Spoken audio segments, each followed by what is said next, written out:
We will be able to stay in front of this. We're getting great support from the National Guard, from the state of Texas, the entire first response community. This has truly been a unified effort, and I can't emphasize enough the great work that our Good Samaritans are doing as well. Back at our Coast Guard headquarters, I now have 32 watchstanders standing watch around the clock because the 911 calls have inundated the call centers down in Texas. We're taking that overflow and we're receiving over 1,000 calls per hour. So we are not out of this by any long stretch yet, and we will be Semper Paratus as we continue to watch this storm move on, and then as we move into the long road to recovery. Thank you very much. Thank you, Governor. You want to switch?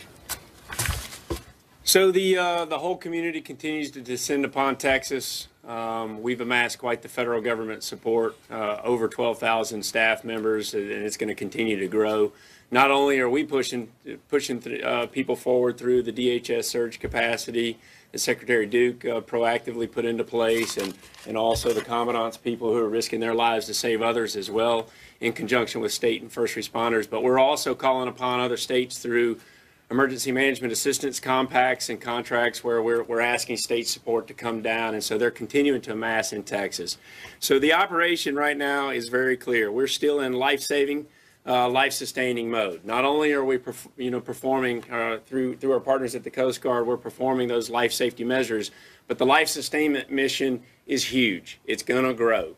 We have over 230 shelters operating in Texas with over 30,000 people, but I don't want to get fixated on numbers because those numbers are going to change in the next 30 minutes. But just to let the people of Texas know that we are supporting the efforts to provide mass care, not only mass care, but also medical care to those who have been displaced. And we understand that this is going to be a frustrating and painful process, but we're trying to do everything we can to alleviate the situation.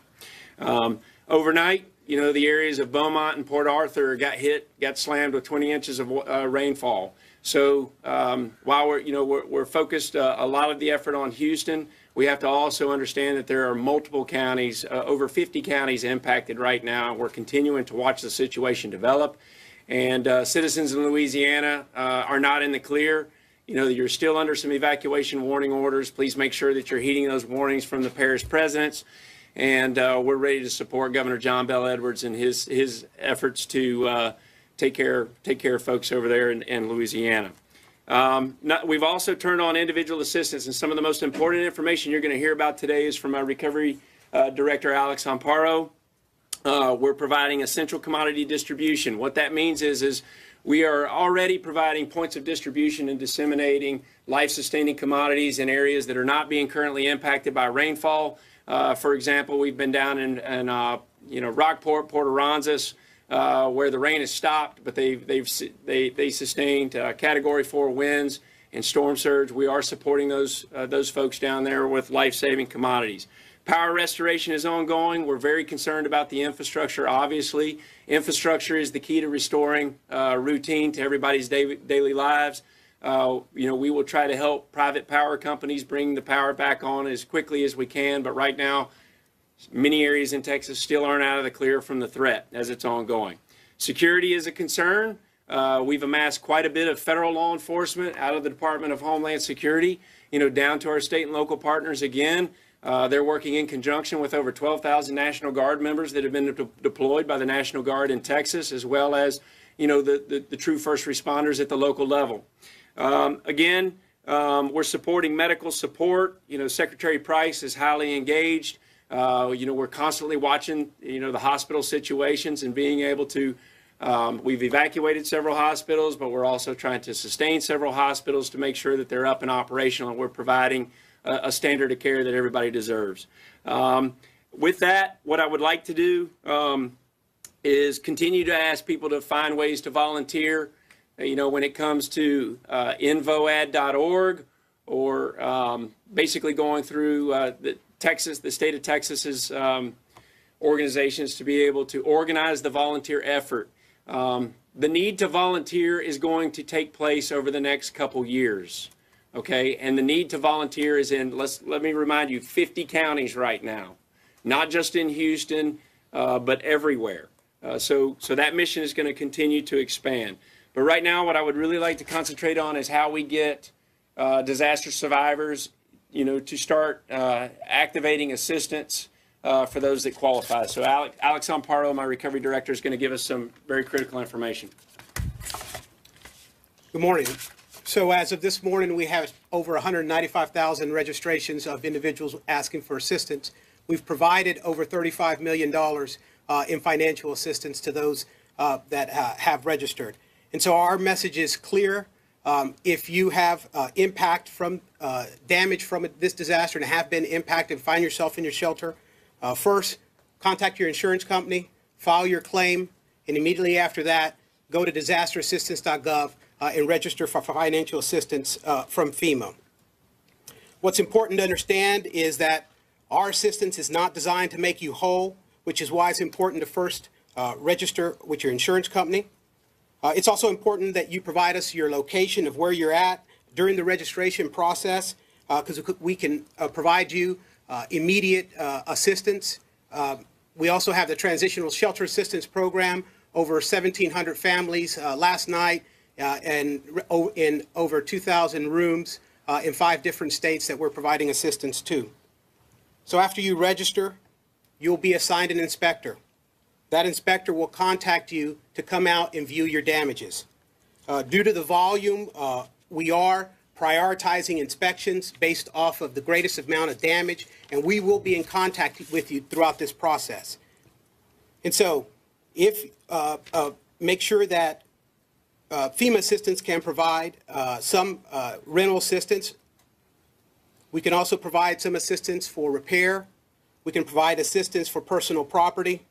But it's important that when you register, your address, your current location, how we can contact you, what kind of damage you have sustained, the insurance that you have, and stay in contact with us. Go to disasterassistance.gov. The effort that we're doing through the thousands of employees that are working to provide assistance to those that are in shelters and getting them out of in shelters into a better place, working in partnership with our non-government organizations, as Administrator Long had mentioned, in support of the state of Texas.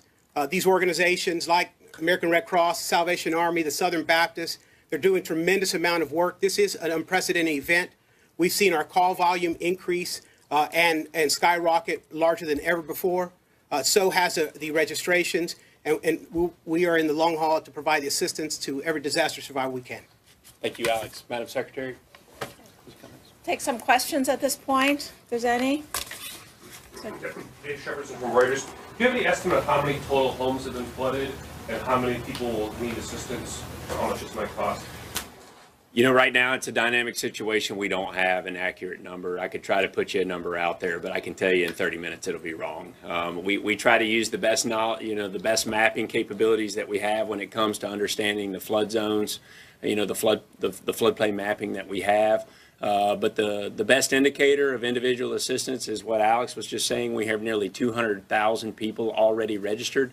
That number is going to climb. We know it. So it's going to continue to project, and we have to be ready to go to support it. Yeah. Yes.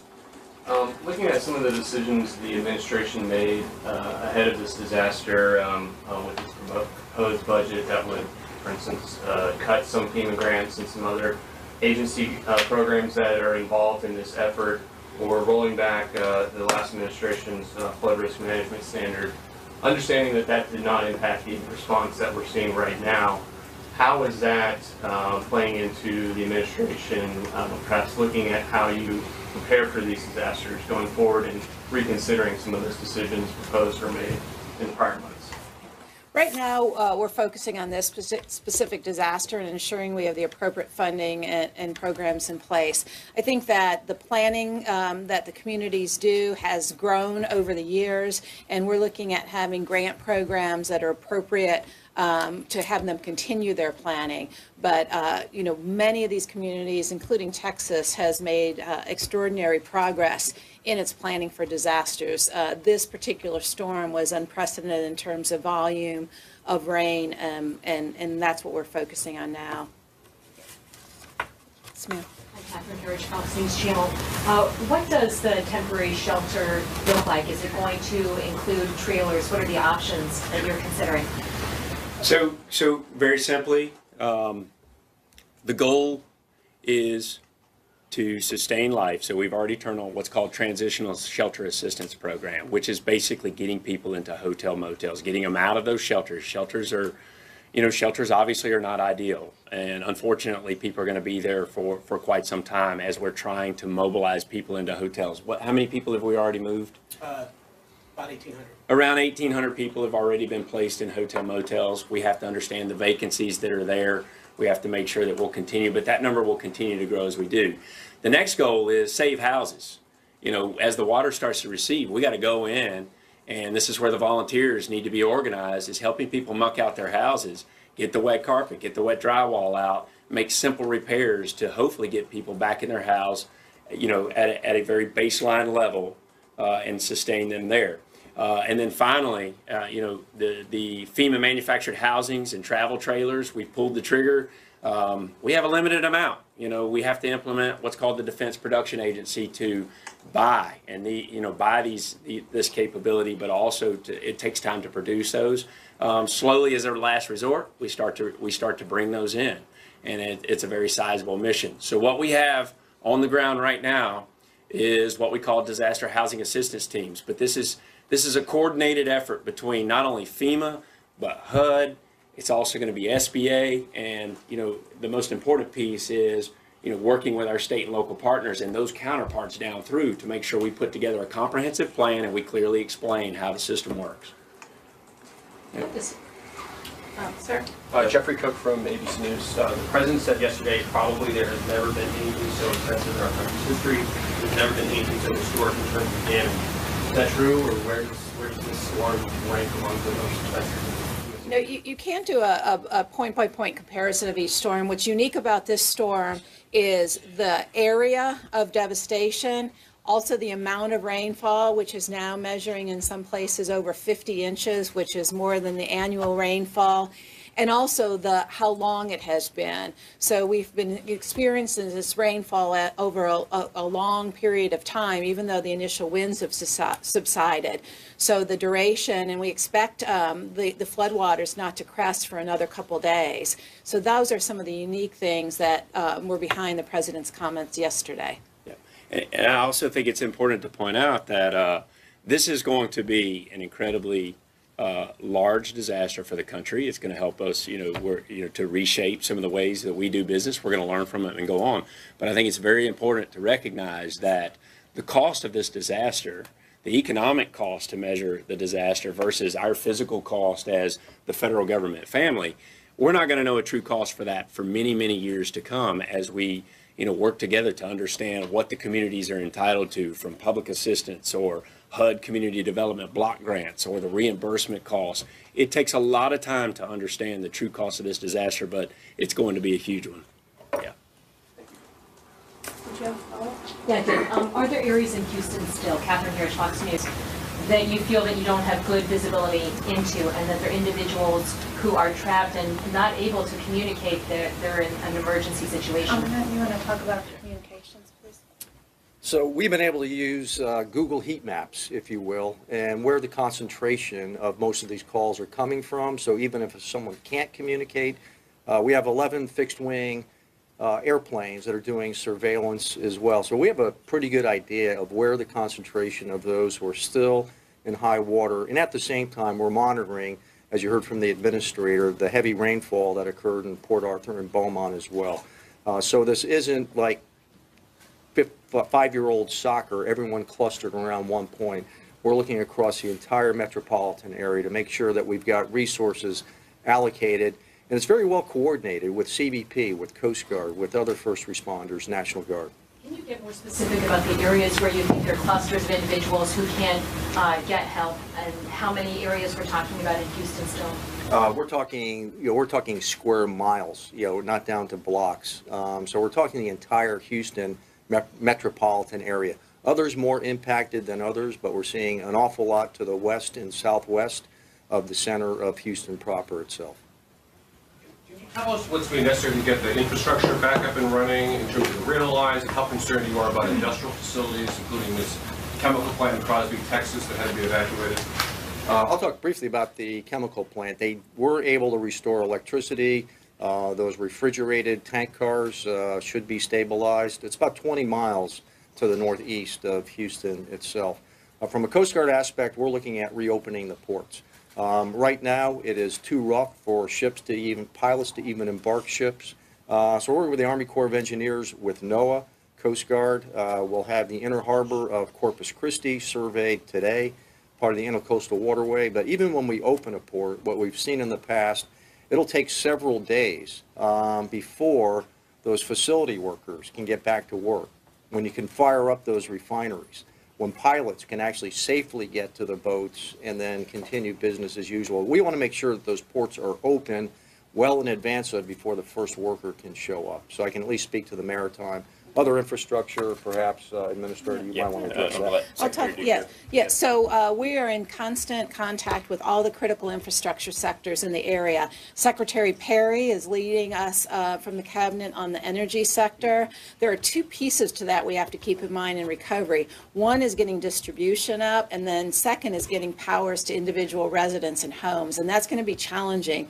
The high level of flooding requires quite a bit of preparation to make sure that it's safe as the electric companies connect their distribution systems to specific points of system delivery. Additionally, we're tracking the refineries and other gas and oil in the area. The very good news is we have seen no environmental issues at this point, because that critical infrastructure did act proactively in shutting down. And so we are looking at getting those up and running to keep oil refinement and production going. But it is still a safety concern, and they will be up as soon as possible. If I may add too, emergency managers around the country realize that restoring routine is the #1 goal in recovery as well. It's not just keeping up the critical infrastructure, but we also activate what's called business EOCs, or Business Emergency Operations Center. We have one at the national level, and typically all states have them at the state level to understand as well as when the private industry is coming back online. If we can get the roadways open and get the private industry back on to restore some of that routine, as well as the schools, we'll be, the Department of Homeland Security also and FEMA will be working to help figure out how we're going to do school. If schools have been totally damaged and different things, we may have to set up temporary capability. But that's all in the back of it's in the front of our mind, actually, on the recovery side, is getting the lights back on, getting the sewer system working, bringing up the private industry. Bringing up the private industry is the most important thing. Sir? Yes, Mike Leeser with the Associated Press. One of the keys to getting routine back is getting people back in their homes. When you look at the raw numbers, about 9% fewer people have flood insurance in Houston than they did 5 years ago. Do you understand what's behind that decline? And because this flood is so far outside the area where people had flood insurance, what's the advice for homeowners who don't have federal flood insurance but are out of their homes? So very simply put, those that have flood insurance need to be activating their NFIP policies. Those that don't will most likely be dealing with the Small Business Administration and looking at low interest loans and different things, because they also have a disaster declaration through SBA. So typically anything, if you're uninsured outside the NFIP, the next step is most likely going to be the Small Business Administration.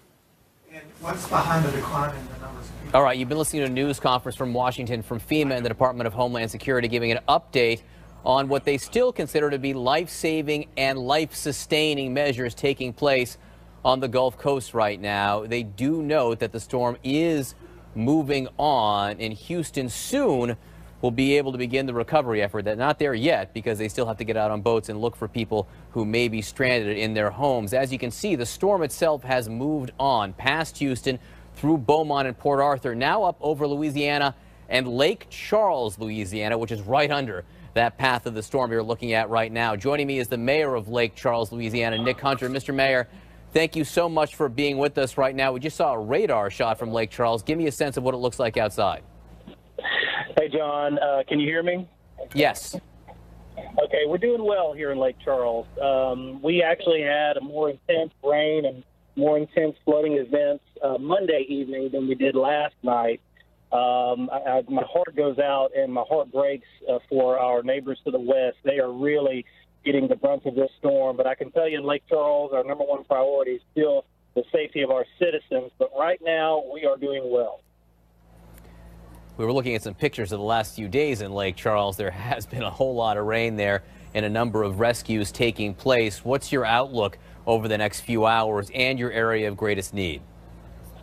Well, right now, of course, the greatest need is the safety of our citizens. We do have a shelter set up in Lake Charles for those who have been displaced. Locally, we have an amazing group of elected officials here that are working together. We're taking care of our citizens, but we're very resilient people here in Southwest Louisiana. I can say that moving forward, the federal assistance from FEMA, and I really appreciate your comments about the SBA, those two agencies are absolutely going to be essential to get people back into their homes that were damaged and also get people back to work and get these businesses back up again. Both of those agencies will absolutely be needed in the days moving forward in our area. Any sense of how many people are stranded right now in your city? Speaking only for the city of Lake Charles, right now we have about 200 to 300 people that are at our shelter. So, some of those came from outside the city of Lake Charles. We've actually heard a few reports of some people coming from Texas that made it to our shelter. So, again, we do have some areas that were affected, but compared to what we are seeing to the west, we have not seen the intensity that our neighbors to the west have seen. Well, Nick Hunter, mayor of Lake Charles, Louisiana, that is good news, and we hope the good news holds out for you in the coming hours. We need a lot more of that in the days ahead. Nick Hunter, mayor of Lake Charles, Louisiana, thank you very, very much. We got a lot of news this morning. Stick around. We'll be right back. Duncan just protected his family with a $500,000 life insurance policy. How much do you think it cost him? $100 a month? $75? $50? Actually, Duncan got his $500,000 for under $28 a month, less than $1 a day. His secret? SelectQuote. In just minutes, a SelectQuote agent will comparison shop nearly a dozen highly rated life insurance companies and give you a choice of your 5 best rates. Duncan's wife, Cassie, got a $750,000 policy for under $21 a month. Give your family the security it needs at a price you can afford. Since 1985, SelectQuote has saved over 1 million families millions of dollars on life insurance. Call now, 800-556-0900, or visit SelectQuote.com. Discover what over 1 million families know now. We shop, you save.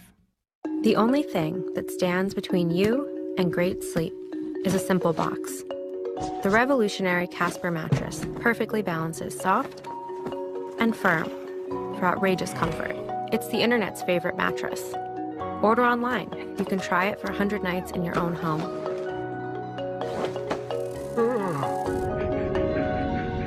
And if you don't like it, we'll pick it up and refund you everything.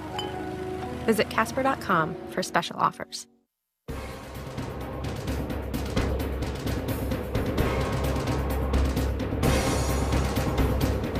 All right, back with you, John Berman here. The life-saving mission in Texas and wherever Harvey heads next is huge, and it's just going to grow. That moments ago from federal officials. More than 200 shelters are now housing 30,000 evacuees. Harvey, as you can see, moving finally up and out of the Gulf. The brunt being felt in Port Arthur, Texas. The mayor of that city described it as being entirely underwater. The nation's largest oil refinery is entirely out of commission in that city. The Port Arthur Civic Center opened last night. It was supposed to be a refuge from people. You can see here, it itself was flooded. In Beaumont, Texas, CNN's Drew Griffin and photographer Scott Piszczek, they had to save a man's life. Behind them, as they were setting up for a live shot, a guy drove his truck into what he thought was a road. It wasn't a road, it was a river, basically. The man and our crew shaken, but okay. Harvey made landfall what should be the last time this morning on the Texas-Louisiana border. In Houston, they're still trying to measure how many people need to be rescued and how much damage was done. The rain is no longer falling there, and in some areas we have seen the floodwaters recede. CNN covering this story from every angle this morning. Let's get first to Drew Griffin in Beaumont, Texas, which has seen some of the most recent weather. And Drew, where you also had a heck of a morning. Yeah, we were just setting up for a live shot, just this very live shot location, the rain pouring down. We're trying to warn people about the water on the roads and the water in the ravines when we heard a sound. And just take a look and listen to what happened next. Look at this. Get out, dude. You got a power cord?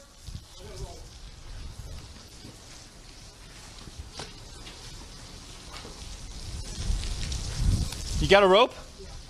Give me. Not that long.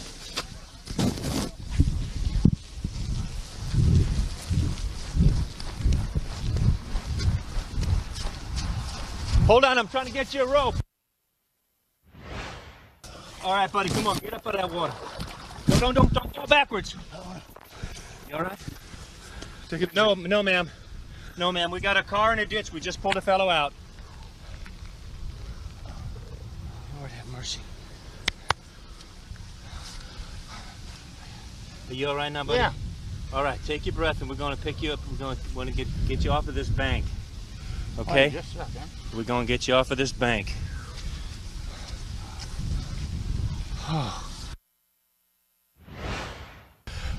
We just literally rescued this guy out. You can see his car, John. I don't know, Brian, are you working on that video? This man just accidentally drove into a ravine that looked like a road, didn't it? Yeah. Looked just like a road. And his truck just went in, and it's now going down that ravine, and we just pulled him out of the ravine. It happens within seconds. This is why it's so dangerous right now to be out. It's unbelievable to be out. Come on, sir, let's get you up into the dry. Well, hey, I want to thank these guys for saving my life. Thank you. Where are you from, buddy?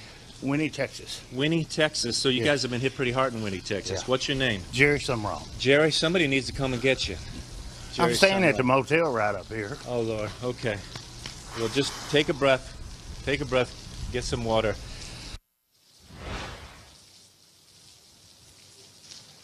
John, that just happened right before our eyes. We were able to get Jerry Summerall from Winnie, Texas, a ride.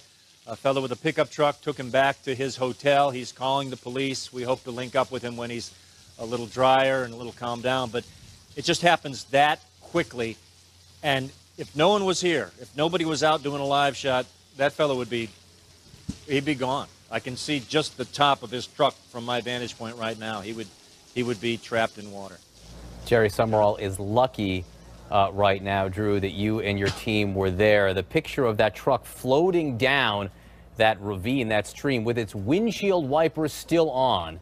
But lucky, Jerry Summerall no longer in it. A remarkable vision. Thank you to you and your crew, Steve Pieszczek, Brian Rokas, for Scott Pieszczek and Brian Rokas for doing what you did there. It's okay that you missed the live shot to save that guy's life, I tell you. What a morning you've had. Drew Griffin, thanks so much. We do want to show you one picture right now. This is Interstate 10 near Winnie, Texas. This is west of Beaumont.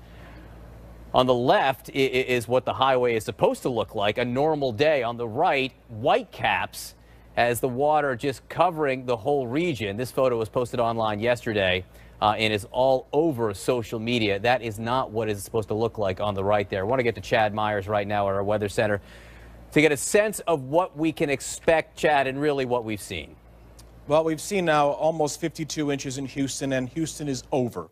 It is now moving to the east into Beaumont, Port Arthur. That's where life-threatening flooding is going on right now. But look at the numbers, 51.88 in Cedar Bayou, and that's over the entire period. What's happened in Beaumont, 26 inches of rain in the last 24 hours. So the center of the circulation has moved just to the east and is doing the same thing to Beaumont and Port Arthur and Grove that it did to Houston. So we're kind of shifting the attention to where Drew Griffin is, because that is a desperate situation for some folks there. We already saw the video of what he did, and thanks to him, because a hero on TV right there.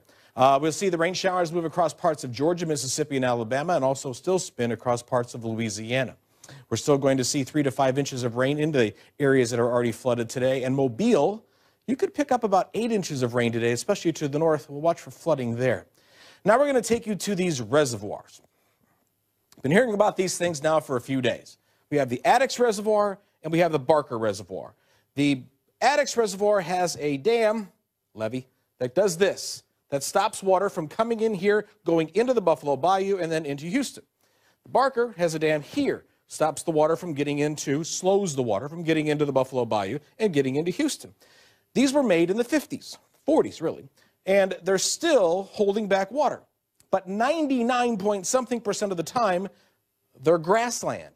There's nothing there except a park because there's not water in it. Although it's a reservoir, it's only a flood retention reservoir.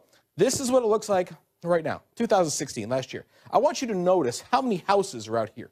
Now I want you to see what the engineers were thinking back in the 40s when they built this. There's nothing out there. There's more cows than anything else. So here is where we are now. Look at this. I want you to focus on right here. Look at all of these empty spots. Okay, I'm getting a wrap, John. Back to you. All right, Chad Myers for us, getting a look at those reservoirs. A lot of concern over the coming hours there. Chad, thank you so much. We had to let Chad go quickly because on the phone with us right now is Marcus McClellan. He's the Deputy Public Information Officer for the Jefferson County Sheriff's Office. Jefferson County, home to Port Arthur, Texas right now. And Marcus, we've been hearing overnight from a number of people alarmed, scared, concerned in Port Arthur. Give us a sense of the situation right now. Yes, over the night as Tropical Storm Harvey entered Jefferson County, we got a significant rainfall, and of course there was nowhere for it to go. Everything, the ground was saturated, all the runoffs are full, so water started just backing up into any place that it could find, and one of those areas was the Bob Bauer Civic Center in Port Arthur, Texas. Yeah, we saw that evacuation center, the water rising in there, people getting up into the bleachers inside there. We also heard some 20 inches of rain in Port Arthur after all the other rain you've had over the course of the week. Are you able to reach everyone in need right now? Yes, we've got a tremendous turnout of volunteers coming out with boats, low drafts, airboats. We're coordinating that through our emergency management office here at the county courthouse to get those assets out into the rural areas to help get the citizens out of the flooded residents. Do you have a sense of how many people right now are stranded in Port Arthur? It's going to be into the several hundreds because, I mean, they had at least close to 150 in the Civic Center. They've got some other areas throughout the night where people were just walking out of their homes and finding other locations to go gather just so that they can stay dry. Do you have the resources you need? What's the greatest need inside Port Arthur right now?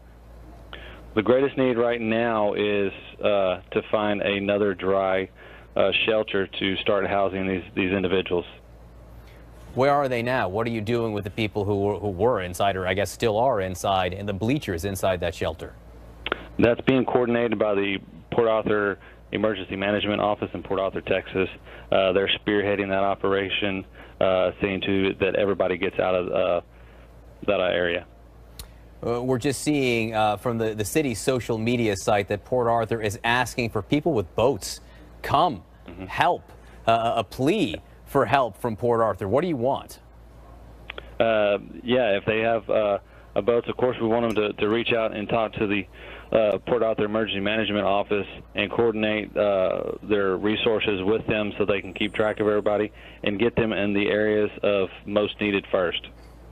Is it still raining in Port Arthur, and do you worry that the floodwaters could still rise there? It's just about done raining. We're still getting some light showers and everything. Hopefully we're done with the rising water, but we're still getting runoff from the north and northwest from other areas. So we may see our flood gauges go up some more. And your message right now to the people of Port Arthur who may be listening? If you need assistance, call your 911.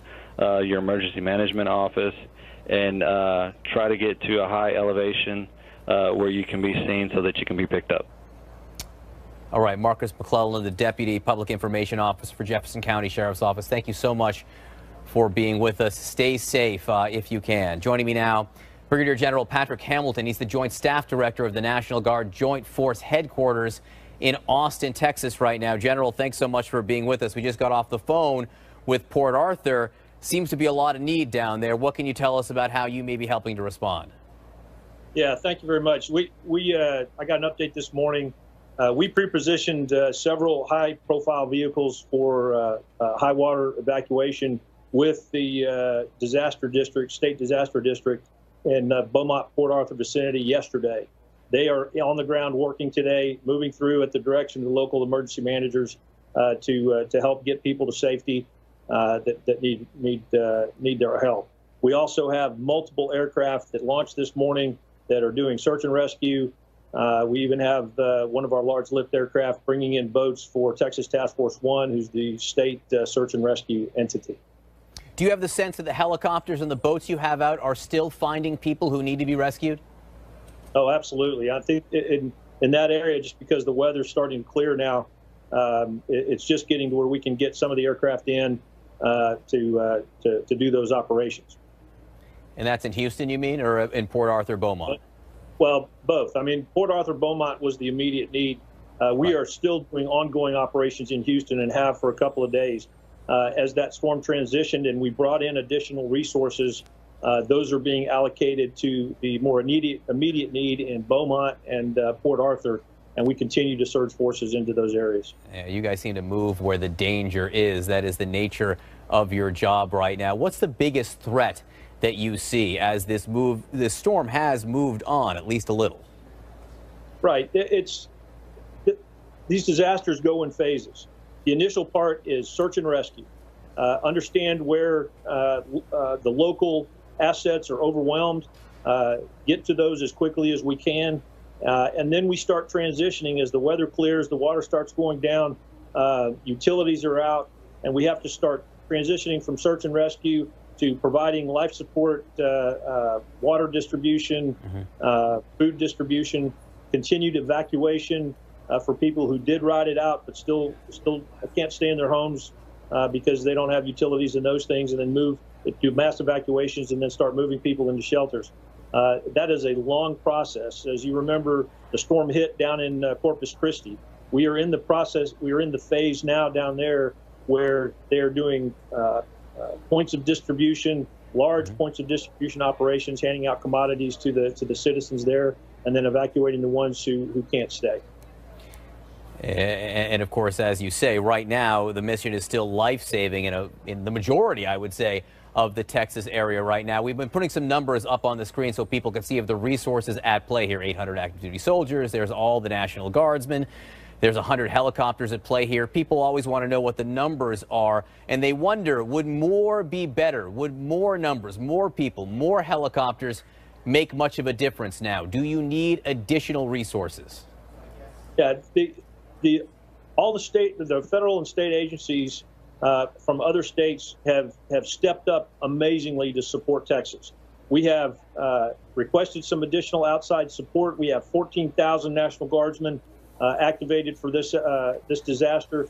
The National Guard Bureau at the federal level and other states have positioned folks for our support, and we're flowing them in as they're needed. One of the biggest challenges you have is if you get too much support, can be just as bad as not enough. It clogs up our ability to respond and provides additional requirements for support that can take away from our ability to respond. So we are working very closely at the local level, and that's where it's all the most important. Is every disaster is local, and so we're tied in with those local emergency managers and the state disaster districts. We are bringing in the capabilities that they need and making sure that we don't overwhelm them with something that will then tie them up. But I would tell you that at every level, the amount of support has been overwhelming, and we have plans to bring in what we need when we need it. It's available to us, and we'll continue to do that. All right, Brigadier General Patrick Hamilton, thank you so much for being with us, and thank you so much for everything you're doing right now. We really do appreciate it. Thank you. And the response has been enormous, from the military to mom and pop, really. You know, trapped at a gas station, dozens of people forced to take shelter there with nowhere to go when a woman came to the rescue of complete strangers. This is a lovely story, and we all need it. We'll talk to them next. It's time for a getaway. The Lincoln Summer Invitation is on. Now get our best offers of the season on the Agile MKC, on the versatile midsize Lincoln MKX, or go where summer takes you in the exhilarating MKZ. Hurry in. It's the final days of the Lincoln Summer Invitation sales event, ending September 5th. Right now, get 0% APR plus $1,000 summer savings on the Lincoln MKX, MKC, and MKZ. Moms know their kids need love, encouragement, and milk. With 8 grams of natural protein and 8 other nutrients to provide balanced nutrition. Moms know kids grow strong when they milk life. My experience with USAA has been excellent. They always refer to me as Master Sergeant. They really appreciate the military family, and it really shows. We've got auto insurance, homeowners insurance. I had an accident with the vehicle. I actually called USAA before we called the police. USAA was very hands-on, very quick, very prompt. I feel like we're being handled as people that actually have a genuine need. We're the Weber family, and we're USAA members for life. USAA. Get your insurance quote today. If you've ever considered getting a walk-in tub, we have great news. No more cold seats. For a limited time, when you purchase a Safe Step walk-in tub, we'll upgrade your order to include our newest feature, a heated seat. That's a $600 value, free. But that's not all. The new and improved dual hydrotherapy system now has foot massaging jets to help soothe aching feet. And as always, Safe Step walk-in tubs are built to maximize safety so you can stay in your home and enjoy the comforts of bathing again. Call the number on your screen now for more information and a free, no-obligation consultation. Our new walk-in tub is affordable and could change your life. Thousands of people just like you are already enjoying the safety and luxury comfort of their Safe Step walk-in tub. Financing is available, so call 1-800-454-9996. That's 1-800-454-9996. You deserve it. Call and get yours today. It's the Labor Day sale at Ace. Buy 2 gallons of our top paint brands And get one free. The Ace Buy 2 Get 1 free paint sale ends Monday. And with the Extra Mile Promise, get everything you need to paint in one trip or deliveries on us. Ace is the place with the helpful hardware, folks. Joseph A. Bank celebrates Labor Day with up to 60% off almost everything. All Traveler and 1905 suits just $249. Dress shirts, sports shirts, shorts, and more only $29. Plus take an extra 50% off all clearance items. Only at Joseph A. Bank. At Whole Foods Market, we believe in food that's naturally beautiful, fresh, and nutritious.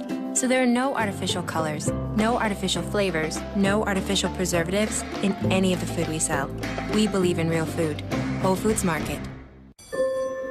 With my moderate to severe Crohn's disease, I was always searching for ways to manage my symptoms. I thought I had it covered. Then I realized managing was all I was doing.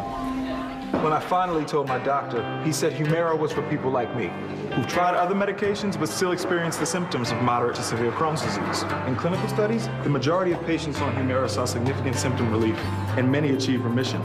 Humira can lower your ability to fight infections, including tuberculosis. Serious, sometimes fatal infections and cancers, including lymphoma, have happened, as have blood, liver, and nervous system problems, serious allergic reactions, and new or worsening heart failure. Before treatment, get tested for TB. Tell your doctor if you've been to areas where certain fungal infections are common, and if you've had TB, hepatitis B, are prone to infections, or have flu-like symptoms or sores. Don't start Humira if you have an infection. If you're still just managing your symptoms, ask your gastroenterologist about Humira. With Humira, remission is possible. All right, the breaking news this morning, Harvey made landfall yet again, dumping more rain, leaving thousands displaced. Thousands of people have evacuated to shelters throughout the Houston area. The Red Cross promises no one will be turned away. The George Brown Convention Center in Houston right now hosting more than 10,000 evacuees. That is capacity. Our Rosa Flores, who has been doing phenomenal work inside that convention center, joins us now. Rosa, what are you seeing? Well, we actually just got an update from Texas Senator Ted Cruz. He had a mini press conference. He's actually touring the facility right now, and he says that there are hundreds of shelters across the state of Texas. He says that he's been overwhelmed by the outpouring of support from Texans, helping Texans with money, with donations, with pretty much anything that they have, including boats to rescue people. Now, as you know, Senator Ted Cruz voted against the Sandy relief bill for Hurricane Sandy, and so did Texas Senator John Cornyn. And he mentioned that he and Senator John Cornyn are working on a bill to support Harvey victims. And here's what he said. He didn't vote for the Sandy bill. Take a listen. That bill included money for fisheries in Alaska. Now, the last I checked, Hurricane Sandy didn't go anywhere near Alaska, and so the Texas congressional delegation voted against putting unnecessary spending in what should have been an emergency relief bill. In Texas, we're going to see bipartisan support in Congress, across Congress, for providing the aid that Texans need. So we follow up with the question, will the Texas bill to help Harvey victims be free of pork? Now, Texas Senator Ted Cruz responding, saying that they will focus on emergency response. So, you know, we're going to have to see and read that bill and figure out what all will be in that bill. But of course, a lot of Texans hurting right now, hoping that some sort of relief bill is passed through Congress to help people in Texas rebuild. Yeah, no doubt. The people of Houston, the surrounding areas, they want help after the storm, much like the people of New Jersey and New York did as well. Rosa Flores, thank you very, very much. That shelter right there hosting 10,000, you know, big giant shelters, not enough, and regular people are stepping up to help. A Houston family showing unbelievable hospitality. Nicole Richard and her family taking in 16 strangers who were stranded at a gas station. Nicole Richard joins me now by the phone from her crowded house. Nicole, thank you so much for being with us. Thank you for what you're doing. Explain to me what happened. You went to the gas station to get maybe some gas and supplies, and you came home with 16 people? Well, not exactly, but kind of, yes.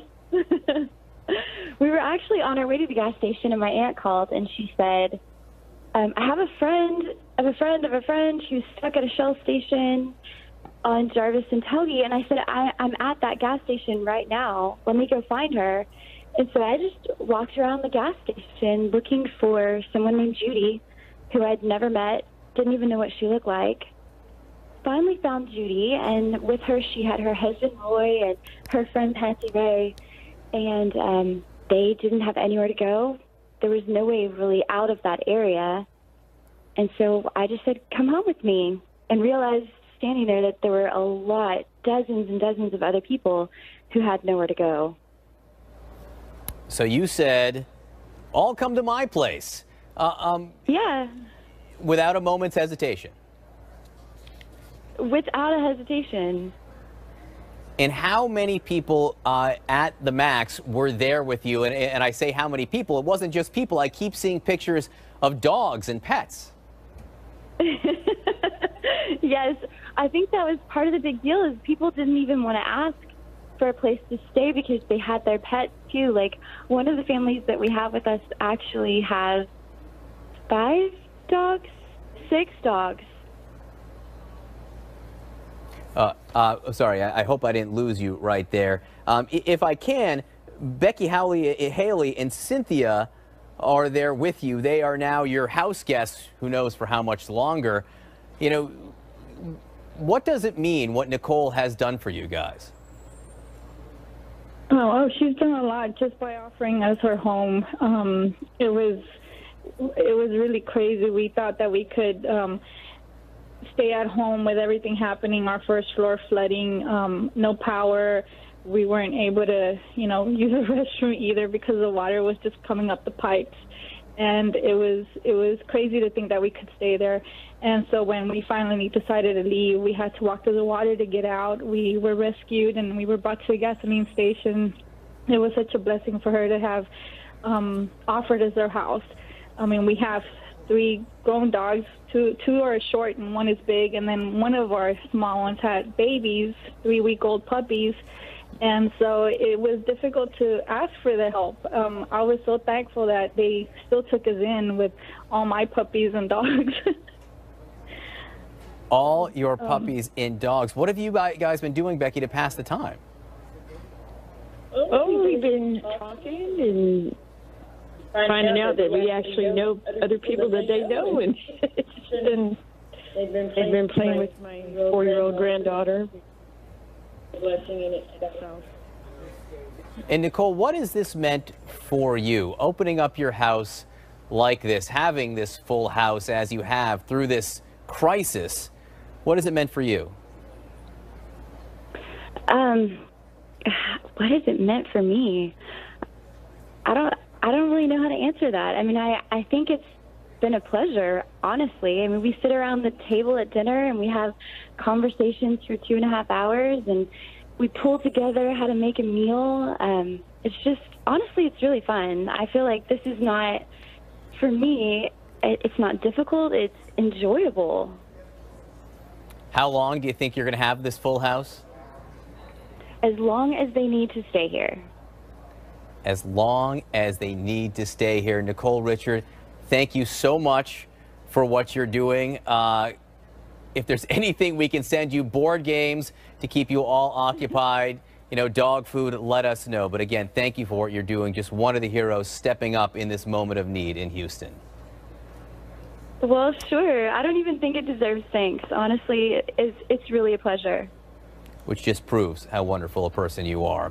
We did just get some brand new video from Houston right now. We do want to show you children being rescued from the floodwater. You can see the sun is shining there, but the need still very present and the danger all too present. We'll bring you the very latest next. Okay, recording. I know John Sununu. I respect him. He'll be a governor New Hampshire can be proud of. I hope I said his name right. I'd never said it. Sununu? Why the hell isn't his name? Binders, done. Super cool notebooks, done. That's Mom taking care of business. But who takes care of Mom? Office Depot Office Max. Order online and pick up in store in just 1 hour. Taking care of business. We needed to hire someone, but it was really tough finding people that had the right experience. I was spending half my day just reading resumes. To hire great people, go to ZipRecruiter.com and post to over 100 of the web's leading job boards with one click. Then easily select the best candidates from one list. I'm seeing a lot more candidates with the right experience. We have gotten consistently better results from ZipRecruiter than anywhere else. Over 1 million businesses have already used ZipRecruiter. Try it for free today at ZipRecruiter.com/newstv. Introducing Lean.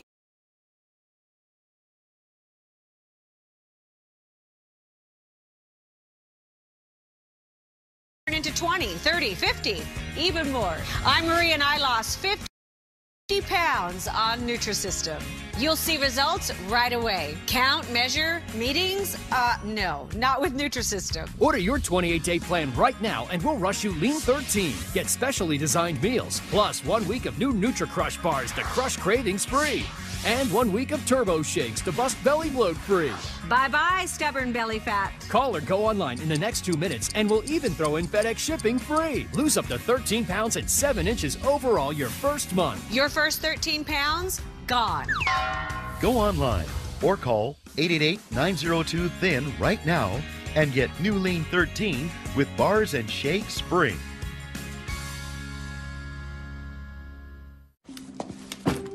I'm leaving you, Wesley. But why? You haven't noticed me in 2 years. I was in a coma. Well, I still deserve appreciation.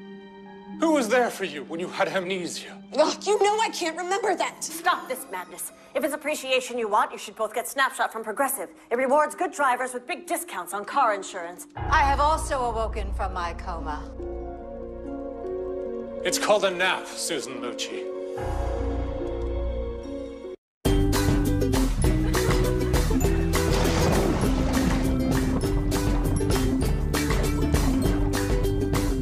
could book a flight, then add a hotel or car or activity in one place and save, where would you go?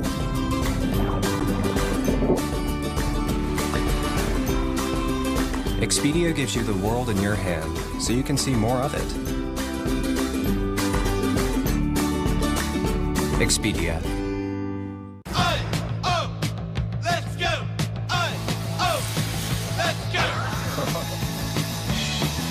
Looking good. Season 10 of Anthony Bourdain Parts Unknown starts Sunday, October 1st at 9 on CNN. Hi, I'm Ty Pennington. The average person spends 282 minutes on their smartphone every day. But it only takes 60 seconds to find your perfect mortgage with Guaranteed Rate's easy, intuitive loan finder. Just go to rate.com and answer a series of simple questions about your specific mortgage needs. And the intuitive loan finder's powerful decision engine will generate a customized list of the best loan products at the lowest rates for you, all in less than 60 seconds. And all for free. Guaranteed Rate has helped over 500,000 happy customers find the right mortgage with low rates. And now they've made it even easier. Choosing the right mortgage could save you thousands of dollars. Isn't it worth only a minute of your time to check your options?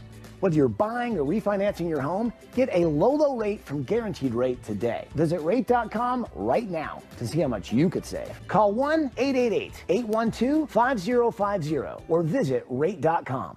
This is CNN, the most trusted name in news. All right, I want to show you some pictures we're just getting in right now. This is the runoff from the Buffalo Bayou, which you've heard so much about inside Houston. That is well over its banks right now, obviously severely flooded. One thing I do want to point out, you can see the sun is shining right now in Houston, which is a wonderful thing, but the clear vision only reveals the ongoing danger right now. You can see people still out in canoes, a dog on a raft right there, people walking to safety, still being rescued. We don't know how many people still need to get out of their homes. Hard to tell what will happen with the Buffalo Bayou over the coming hours. There are some tributaries and waterways inside Houston which will not crest until sometime tomorrow. There is still concern about 2 reservoirs which feed into the Buffalo Bayou. So the scene you're seeing right now here in Houston may not get any better for some time, despite the fact that the sun is out. Obviously a wonderful thing that the sun is out, but still so much need. These are live pictures you're looking at right now. Oh, it's so nice to see those kids heading to safety. And I don't know what it is to see the swan in the inner tube right there. We're glad they have stuff to put their belongings on. Others dragging everything they own or can fit into those plastic containers. Deciding what to save, what to get out of your house is such a difficult choice for people, and one that often needs to be made very, very quickly because you just don't know how quickly the floodwaters will rise. But again, this is Houston now. This is Houston this morning, even after the rain has stopped. There are other parts of Texas which have been in the crosshairs even more recently, getting 20 inches of rain or so in Beaumont and Port Arthur. The mayor of Beaumont, Becky Ames, joins me now by the phone. There's a flash flood warning for your entire area today. Mayor, give me a sense of what things look like right now. Yes, good morning. It is still raining here, and we're not seeing any sunshine yet, but we hope to soon. It will come. We promise it will come, but not before, I think, some more trying hours right now. Give me a sense of the need in your city. Well, we have been doing rescues for the last 3 days as far as high water rescues. This has been going on in Beaumont since Friday. We stood up our emergency operations center last Wednesday. We did stop doing high water rescues that were non-emergency at dark last night because it is so dangerous at night to do so. And so we have resumed this morning those non-emergency rescues we have a customer service hotline, our 311 system, and the people that call in there. So our teams are out already this morning to start rescuing the people that may have had issues overnight. We did start announcing yesterday afternoon that if you thought you might want to evacuate or need to evacuate, to go ahead and call us because we would come before dark. Mayor, However, we're looking right now at a live 911 calls, and of course we would go out to them. Yes, I know you're getting everyone the help as quickly as you can. We're looking at live pictures right now. Our correspondent Drew Griffin is in Beaumont. And about an hour ago, during his live shot, a man drove his truck into a ravine that was filled with water. The truck floated off. We can see the truck now almost completely submerged. Drew and his crew were able to get this man out of the truck, perhaps saving his life. But I think more than anything, it's a lesson to the people and a warning to the people of Beaumont right now. Don't try to go out and drive. Stay off the roads. What would be your message right now to the people in Beaumont? Exactly that. We have been saying that for the last 3 days because we did get the most rain in the last 24 hours, but it has been pretty constant really since Sunday morning. So it's bands of rain, so it's moving around, so it's very hard to judge. Also, I've tried to stress school is out because the schools, of course, are closed, and a lot of the children are playing in those detention ponds and drainage ditches, and there could be snakes in there. We have manhole covers floating around. Children could fall in there, and that's one of the things that we're trying to get out to everyone. Please, just be safe and use really good judgment. It is not always what it appears when the water is this high. Indeed not. You can't tell what is under the surface. Mayor, I do want to ask you quickly before we let you go. One of the more heart-wrenching stories of the last 5 days in Texas has been the story of a mother in Beaumont who died, was swept away by the floodwaters. She was clinging to her 3-year-old daughter. The 3-year-old girl did survive. Can you give us an update on how she's doing this morning? I understand that the child is doing well. Unfortunately, our first responders did everything they could, and so the mother did pass. But our hearts and prayers go out to that family. It's been very difficult. Our first responders have been through a lot the last few days. They're very tired. This has been a storm that seems to never end. And when something like this happens, I think it makes it even worse. Yeah, indeed. Again, our hearts go out to that family. We are standing with you, Mayor Becky Ames of Beaumont, Texas. Please keep yourself safe and try to get through until the sun starts shining, which could happen in Beaumont in the next 12 hours. Thank you, Mayor. That's what we're hoping for. Thank you so much, and we appreciate your support. Bye-bye. Of course. All right, the Brazos River in Fort Bend County, Texas, has reached record levels. Residents in the surrounding area have been ordered to evacuate as more flooding could be coming. We have a live update for you in just minutes. The reality is that Russia remains an adversary of the United States. They're engaged in aggression around the world. Every American who watches this is going to ask the question, who can I trust? Declassified. Welcome to the no pressure zone. Carl, have you met everyone? You see, time is just a construct of human perception, an illusion, like this one. Help! I can't breathe! Which means there's no pressure to get a great rate on a hotel.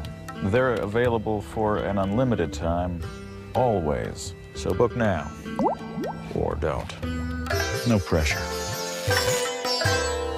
Enamel is the strong, white outer layer of your tooth surface. The thing that's really important to dentists is to make sure that that enamel stays strong and resilient for a lifetime. The more that we can strengthen and reharden that tooth surface, the whiter their patient's teeth are going to be. Dentists are going to really want to recommend Pronamel Strong and Bright. It helps to strengthen and reharden the enamel. It also has stain lifting action. It's going to give their patients the protection that they need and the whiter teeth that they want. Hi, I'm Joan London with A Place for Mom, the nation's largest senior living referral service. For the past 5 years, I've spoken with hundreds of families and visited senior care communities around the country. And I've got to tell you, today's senior living communities are better than ever. These days, there are amazing amenities like movie theaters, exercise rooms and swimming pools, public cafes, bars and bistros, even pet care services. And nobody understands your options like the advisors at A Place for Mom. These are local expert advisors that will partner with you to find the perfect place and determine the right level of care, whether that's just a helping hand or full-time memory care. Best of all, it's a free service. There is never any cost to you. Senior living has never been better, and there's never been an easier way to get great advice. Call today. A Place for Mom. You know your family. We know senior living. Together, we'll make the right choice. We asked our customers, why is Consumer Cellular your choice in wireless? Consumer Cellular helps me save money. It's simple and easy. It is reliable. I like the fact that there are no contracts. By moving to Consumer Cellular, my cost is 50% less than it was. They fit the plan to you. I have everything I want with Consumer Cellular. Their customer service is fabulous. Customers are their #1 priority. I really feel like they take care of me. We're proud to have received the J.D. Power Award for highest customer service 3 times in a row. We really appreciate the AARP discount. AARP members get exclusive discounts. It's easy to switch. You could use your own phone and you could use your own number. Wild horses wouldn't drag me away from Consumer Cellular. Go with Consumer Cellular. You're going to save a lot of money. Switch today. It's all backed by a 30-day risk-free guarantee. Call 1-800-325-6461. Go online or visit a Target store today. I hated our bathtub, but who has time for a remodel? Not this family. And then there's the mess. Then I heard about Bathfitter. They came in and put a beautiful new bathtub right over our old one. Bathfitter also has seamless walls that provide a watertight fit. There's no mess, no demolition, and they get it done in as little as 1 day. Plus, they provide a lifetime guarantee. Thanks to Bathfitter, I have a bathtub I love. Call today or learn more at bathfitter.com. Closed captioning brought to you by Simmons Hanley Conroy. Call 1-800-891-1300. If you have mesothelioma, call Simmons Hanley Conroy. Billions have been set aside to pay asbestos victims. Call Simmons Hanley Conroy. 1-800-891-1300. 1-800-891-1300. Residents around the Brazos River in Houston have been ordered to evacuate. This after water levels surged nearly 2 feet above the previous record. I want to go to the Brazos in Richmond, Texas right now. CNN's Polo Sandoval is there. And Polo, I think it's so important to note this because other reporters we have seen the water actually recede in some areas, but it's such a dynamic situation with the water sinking in some areas, rising in another. You've seen the water go up over the last several hours. John, when you and I spoke about 24 hours ago, it was still rainy. That's obviously changed, and the water level was at about where that large tree is. That's what marked the water line. 24 hours later, you can see that the Brazos River continues to slowly creep into this mobile home park on the banks of the Brazos River, which continues to get higher and higher, deeper and deeper. As a result, most of these homes are empty right now, and this is really underscoring the need for people to simply steer clear. There's some folks who have been coming in to try to see firsthand what the situation looks like, but for the most part, the people that I've spoken to the last few days and just a few minutes ago decided to simply pack up and leave. So a majority of the homes here are currently empty right now.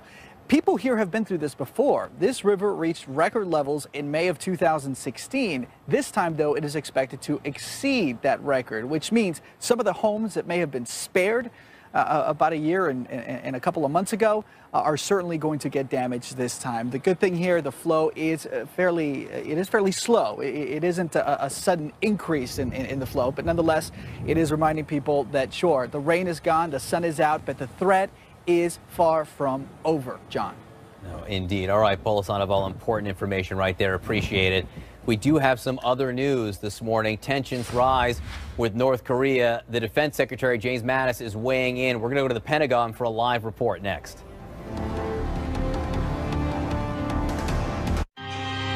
Victory. It happens on the court, at the wall, and after 8 hours of glorious sleep. The BeautyRest Black Hybrid features BeautyRest Advanced Support System for individualized back support. It's equipment for high-performance sleep. You'll find it exclusively at Mattress Firm, home of the Love Your Mattress Guarantee. This is our summer vacation. This is how we unwind. This is our day at the beach. And this is the Acura MDX. Hurry to the Acura Summer Performance event for some of the most exciting offers of the year. Lease the 2017 Acura MDX for $409 a month for well-qualified customers. Don't miss this event going on now. There's nothing more important than your health. So if you're on Medicare, or will be soon, you may want more than Parts A and B. Here's why. Medicare only covers about 80% of your Part B medical expenses. The rest is up to you. You might want to consider an AARP Medicare Supplement Insurance Plan, insured by United Healthcare Insurance Company. Like any Medicare Supplement Insurance Plan, these help pick up some of what Medicare doesn't pay. And these plans let you choose any doctor or hospital that accepts Medicare patients. You could stay with a doctor or specialist you trust, or go with someone new. You're not stuck in a network, because there aren't any. So don't wait. Call now to request your free decision guide and find the AARP Medicare Supplement Plan that works for you. There's a range to choose from, depending on your needs and your budget. Rates are competitive. And they're the only plans of their kind endorsed by AARP. Like any of these types of plans, they let you apply whenever you want. There's no enrollment window, no waiting to apply. So call now. Remember, Medicare supplement plans help cover some of what Medicare doesn't pay. You'll be able to choose any doctor or hospital that accepts Medicare patients. Whether you're on Medicare now or turning 65 soon, it's a good time to get your ducks in a row. Call to request your free decision guide now, because the time to think about tomorrow is today. There is a mood in Washington tonight of a president who is very much on the defensive. Polls show that a lot of American people just simply don't believe you. Together, we'll make America great again. Thank you very much. What's up, Jamie? What's that? It's the new Ring Spotlight Cam. Lets you see and talk to anyone on your property right from your phone. Anyone? Anyone. Solicitors? Yeah. Car thieves? Sure. At night? It's got a light. What about bears? Yep. Pirates? Probably. Ninjas? Depends. Giant squids? Definitely. Regular squids? Has to. Aliens? For you, of course. I'll take 6. See and speak to visitors right from your phone. Check it out at ring.com. Have you lost money on your investments? Don't blame yourself. Your stockbroker or financial advisor may have withheld information, suggested unsuitable investments, or even just plain lied to you. Whether your losses are big or small, if you suspect your money has been mismanaged, call Sokolov Law now and let us try to recover some or all of your hard-earned money. Call Sokolov Law today at 1-800-296-0860. That's 1-800-296-0860. I'm a non-attorney spokesperson. I just haven't even wanted to look at my body, and now I feel okay. The president heads to Missouri shortly to talk about tax cuts, but he is facing escalating tensions abroad, namely with North Korea. The president had some pretty sharp criticism this morning for this situation. Let's go to the Pentagon right now. Barbara Starr is there with the details. Barbara. John, good morning. Well, the North Koreans taking another step by putting out for the first time now publicly the video, the images of this latest ballistic missile launched by North Korea that flew over northern Japan. That, of course, a major concern for a key U.S. ally, that this missile flew right over Japanese territory. The President of the United States tweeting again this morning after all of this. And I want to read you what that tweet said. The President saying the U.S. has been talking to North Korea and paying them extortion money for 25 years. Talking is not the answer. Talking is not the answer from the President of the United States, raising a lot of questions about what could he possibly mean. Because if you're not talking, you're doing something else. He said just the other day, all options remain on the table.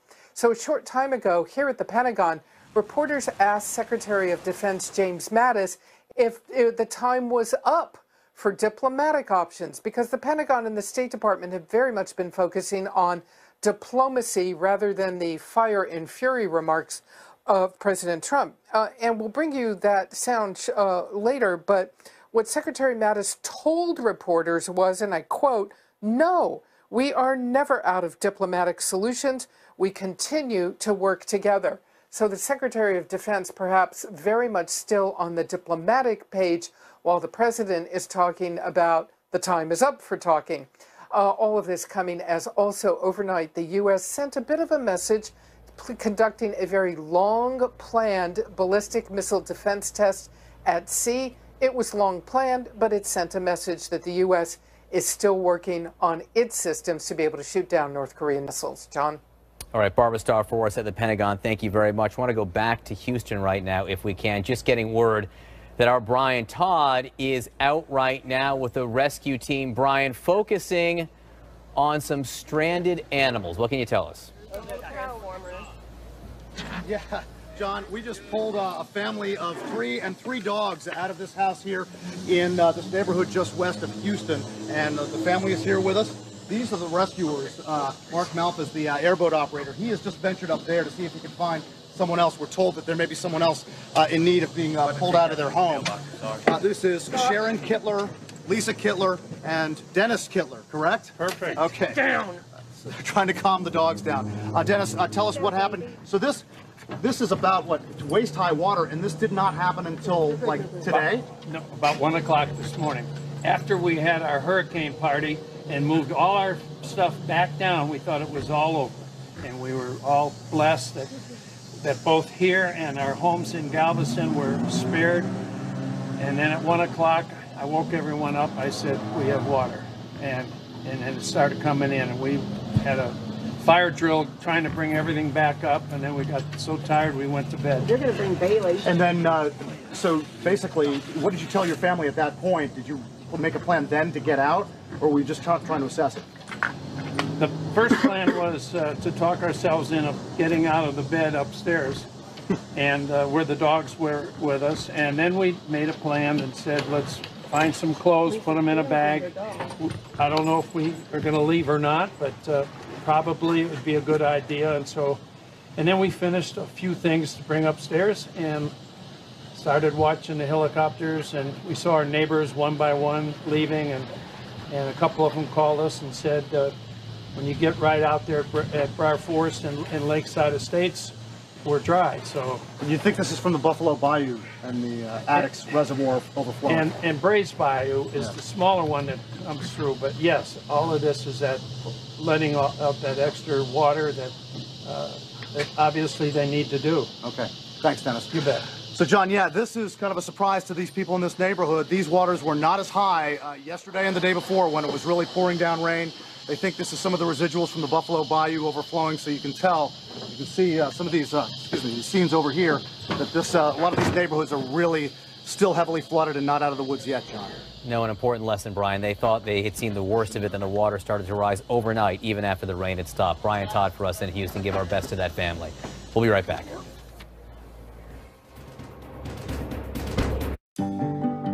Do you have a life insurance policy you no longer need or can't afford? Now you can sell your policy for an immediate payment. We bought life insurance when our kids were young to protect their future. Our youngest just turned 40, and we no longer needed the coverage. That got us to thinking about letting our policy go. So I did some research and called Coventry Direct.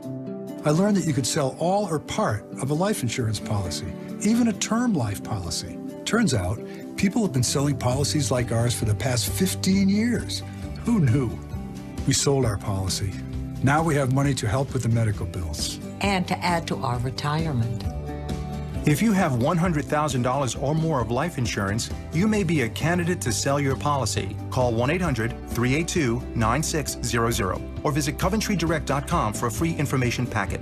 1-800-382-9600. Coventry Direct, redefining insurance. Look at these tweets. His words. New accusations in a series of tweets. Let's read just one of the tweets. He's the Twitter president. Let me ask you, keep the Twitter going or not? Keep it going? He rose to power 140 characters at a time. It's an asset. I tweet well. But could his tweets backfire on his presidency? I think if Donald Trump implodes, it'll be because of Twitter. CNN Special Report, Twitter and Trump, Friday night at 9. Straining pasta is such a pain when the noodles spill and go down the drain. There has to be a better way. Hi, Chef Daniel Green here with my new Gotham Steel Pasta Pot with tempered glass lid and built-in strainer. Plus our exclusive Stay Cool twist and lock handle. Look here, just twist to lock, then drain the pot. Even upside down with 5 pounds of potatoes. Our Taicerama surface is made with super strong titanium and a super slick ceramic. It's durable, so mashing potatoes with electric beaters won't scratch it. Plus, nothing sticks while cooking. Mac and cheese just slides right out. So don't let straining get you stressed. Get your Gotham Steel Pasta Pot with flip and lock handles and tempered glass straining lid for just $29.99 plus shipping. But wait, call now and you can get a Gotham Steel Pan with Taicerama surface. Just pay separate fee. You'll get it all. Call now. To order, call 1-800-526-1623. That's 1-800-526-1623 or order online at GothamSteelPod.com. This is CNN, the most trusted name in news.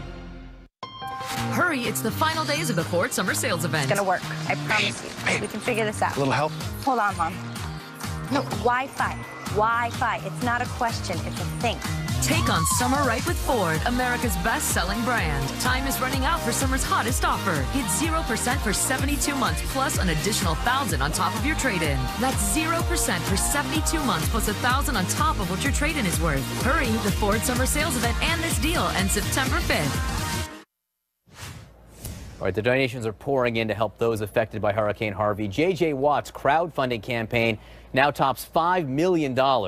Andy Scholes with the latest in the Bleacher Report. Hey, Andy. Hey, John. You know, J.J. Watt originally just wanted to help raise $200,000, but his plea for help has been heard around the country with more than 50,000 people donating his Houston Flood Relief Fund through You Caring. Now top $5 million, as you said, and Watt says the new goal is $6 million. Over 50,000 people have donated to this thing, and it's rising by the minute. Every time you refresh the link, it keeps going up and up and up. So thank you so much to everybody who's donated, to everybody who's spread the word. It's incredible. You know, the most difficult times seem to bring out the best in humanity, and that's showing through right now so much. So please keep sharing, please keep donating. Whatever you can do, $5, $500, anything helps. And Watt and the Texans will be on the field for their final preseason game tomorrow night. The game was moved from Houston to Arlington. Every ticket to the game, $25. All the proceeds going to go to those affected by Hurricane Harvey. And the Astros, meanwhile, moving their series with the Rangers this week to Tampa.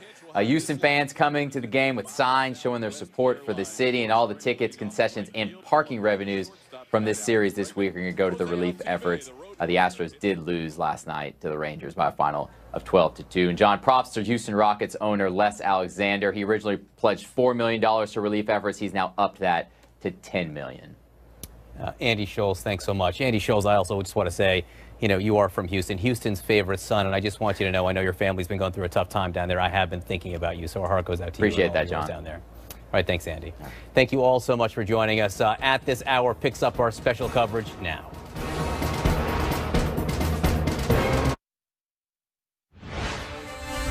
Hello, everyone. I'm Frederica Whitfield in for Kate Baldwin. This morning, Tropical Storm Harvey makes new landfall, and floodwaters are now rising very quickly in areas east of Houston along the Texas-Louisiana border. Heavy rain is creating a dire situation in Port Arthur, Texas. Floodwaters have rushed into the makeshift shelter inside the Civic Center. Evacuees now have to endure yet another scramble to higher ground. Port Arthur's mayor says the entire city is underwater, and the nation's largest oil refinery there is shutting down because of the flooding. Here's one breathtaking visual to underscore the record-shattering amount of rain. This is what Interstate 10 normally looks like near the Texas town of Winnie. Today, that exact section of I-10 looks like a seascape. In nearby Harris County, about 30% of all land is underwater in square miles. That's bigger than New York City and Chicago combined.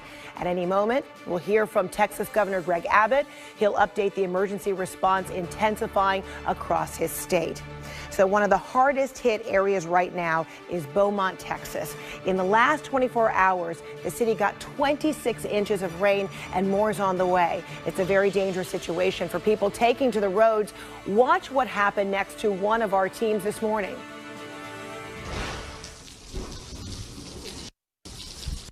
Look at this. Get out, dude. You got a power cord? Incredible. Our Drew Griffin and his crew ran over and was actually able to pull that man from the car. Drew Griffin joining me now live from Beaumont. So Drew, give us an idea what happened. I mean, how commonly are people having a difficult time telling what's road and what's water? It's why authorities tell us not to go out when it's this kind of environment, because you can't tell the road from a ditch from a river. And this river ditch is right behind me. This fellow was actually trying to come across the parking lot of a fast food joint. He thought he would just cross over onto this road that looks like it's covered in water. It's not a road. It's about 10 to 12 feet of current going down a drainage ditch. We tracked him all the way down until we were able to get a rope on him as he came out of his driver's side window. We threw the rope on, we pulled him over to the bank, and we just got a little bit of tape of what happened after that. Well, hey, I want to thank these guys for saving my life. Thank you. Where are you from, buddy? Winnie, Texas. Winnie, Texas. So you Yes. guys have been hit pretty hard in Winnie, Texas. Yeah. What's your name? Jerry Sumrall. Jerry, somebody needs to come and get you. I'm staying at the motel right up here. Oh, Lord. Okay. Well, just take a breath. Take a breath. Get some water. It's just a split second. The guy made a bad decision, and if nobody was here, there would have been no way that he could have been rescued, because I can see just the top of his truck now visible in that ravine, in that swift-flowing water. This is what's taking place all around Jefferson County, Beaumont, Texas. Port Arthur's 20 miles south of here. People need to just stay in place. As bad as you think it is where you are, if you are at anywhere near dry and it's not a life-threatening emergency, you just need to wait for the water to go down, because getting out here puts your life at risk and the rescuers' lives at risk. So incredibly frightening. Thank goodness you all were there. Very unfortunate. He's just staying at the nearby motel, so thank goodness he wasn't too far away.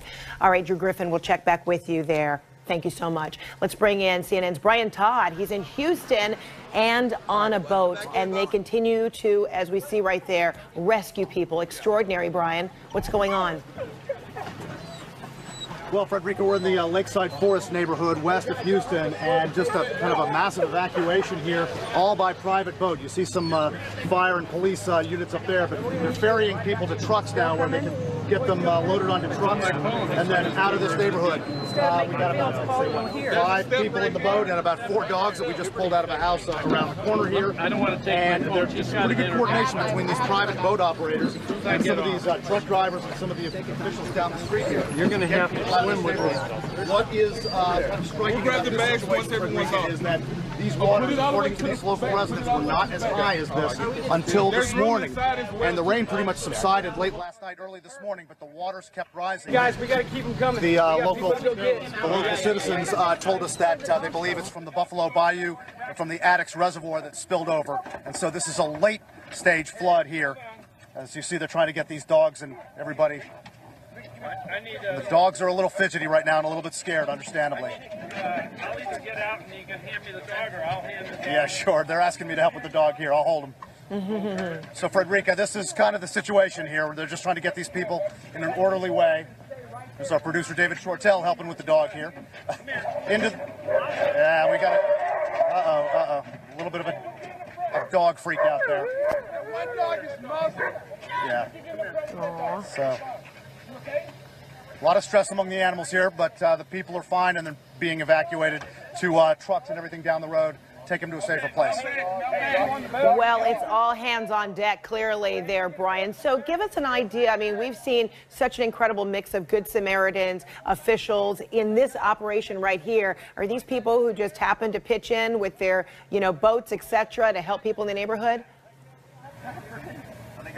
Yeah, I mean, a lot of Good Samaritans coming out here. No, there's a surprising amount of coordination among them. They communicate with each other.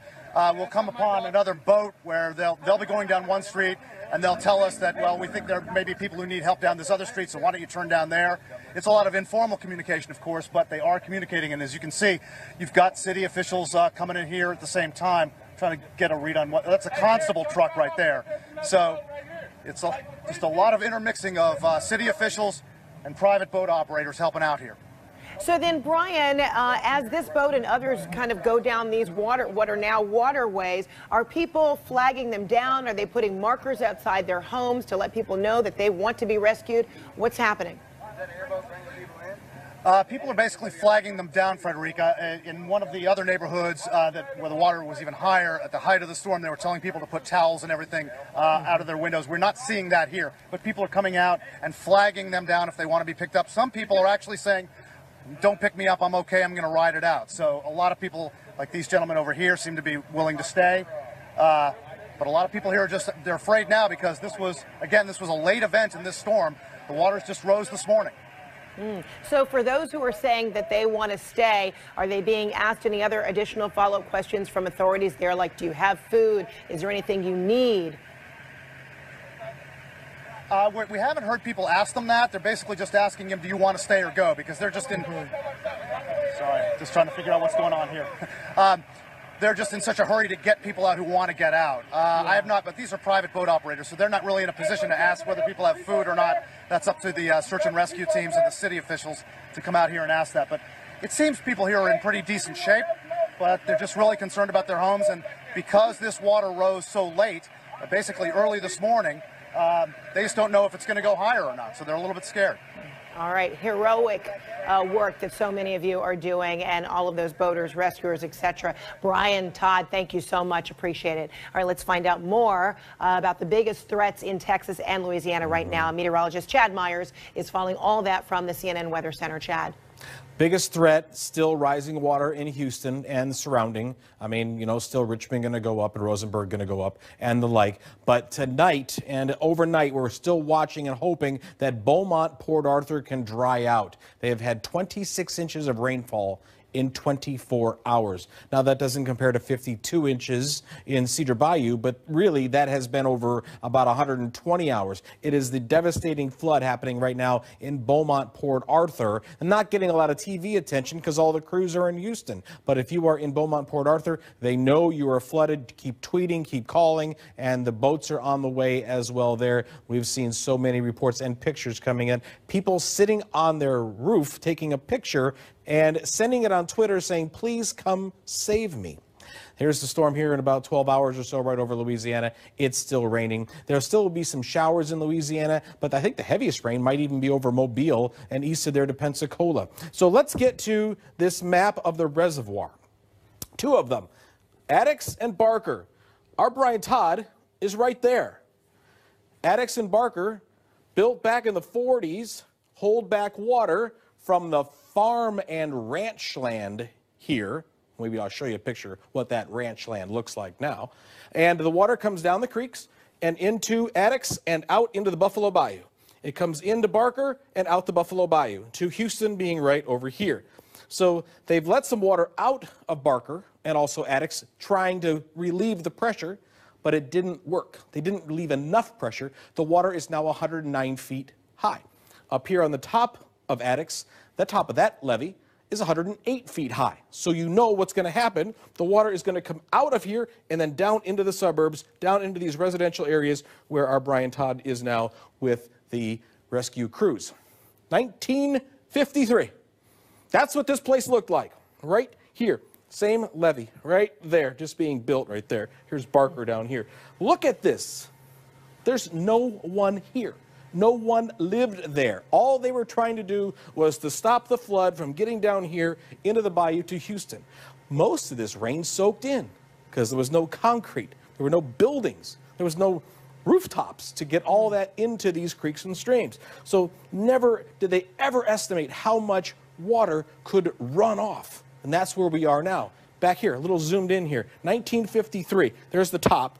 Here's where our Brian Todd is, right here. I'll get to show you again. Here's where the water is going around now. And down here where our Brian Todd is, there's nobody. There's not even businesses there yet. Now let me change the picture, and you can take a look what's happened over the past 50 years. Urban sprawl, urbanization, and flash flooding. But never did anyone consider 30 to 40 inches of rainfall over such a wide area spilling into this reservoir, which really, on a normal day, is a city park. Yeah.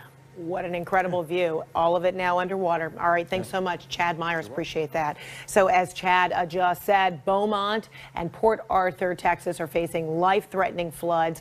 Many parts of Beaumont are already underwater. Officer Haley Morrow from the Emergency Management Office of Beaumont, Texas, is joining me right now on the phone. So, Officer, what are the current conditions in Beaumont right now? How would you describe it?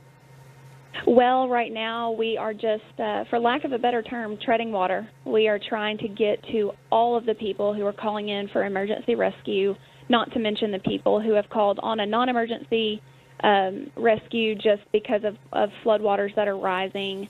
Right now, our neighbors in Port Arthur and the other surrounding counties are taking water in their shelters, and so that's creating a bit of a problem because our shelter is almost at max capacity, and now we're having to deal with trying to help out our neighbors as well. So it's all hands on deck, and the Emergency Management Office is up and running, and we're just continuously monitoring and trying to get logistics and planning going. And how are you getting to people that you believe are in need? I mean, are you using boats and you know, high water vehicles, and how do you know which residents to go to? Well, we are continuing to tell people to call 911 or our non-emergency 311 lines. Our police and fire are in Zodiac boats, and our officers and our EMS personnel are in high water vehicles. We do know that Port Arthur is accepting volunteers with airboats and things of that nature, and so we're in a little better shape than they are. So we are continuing to just use our official police, fire, and EMS to respond to emergency situations. And what are your options on shelters if you have some of your primary facilities taking on water? What are your other options?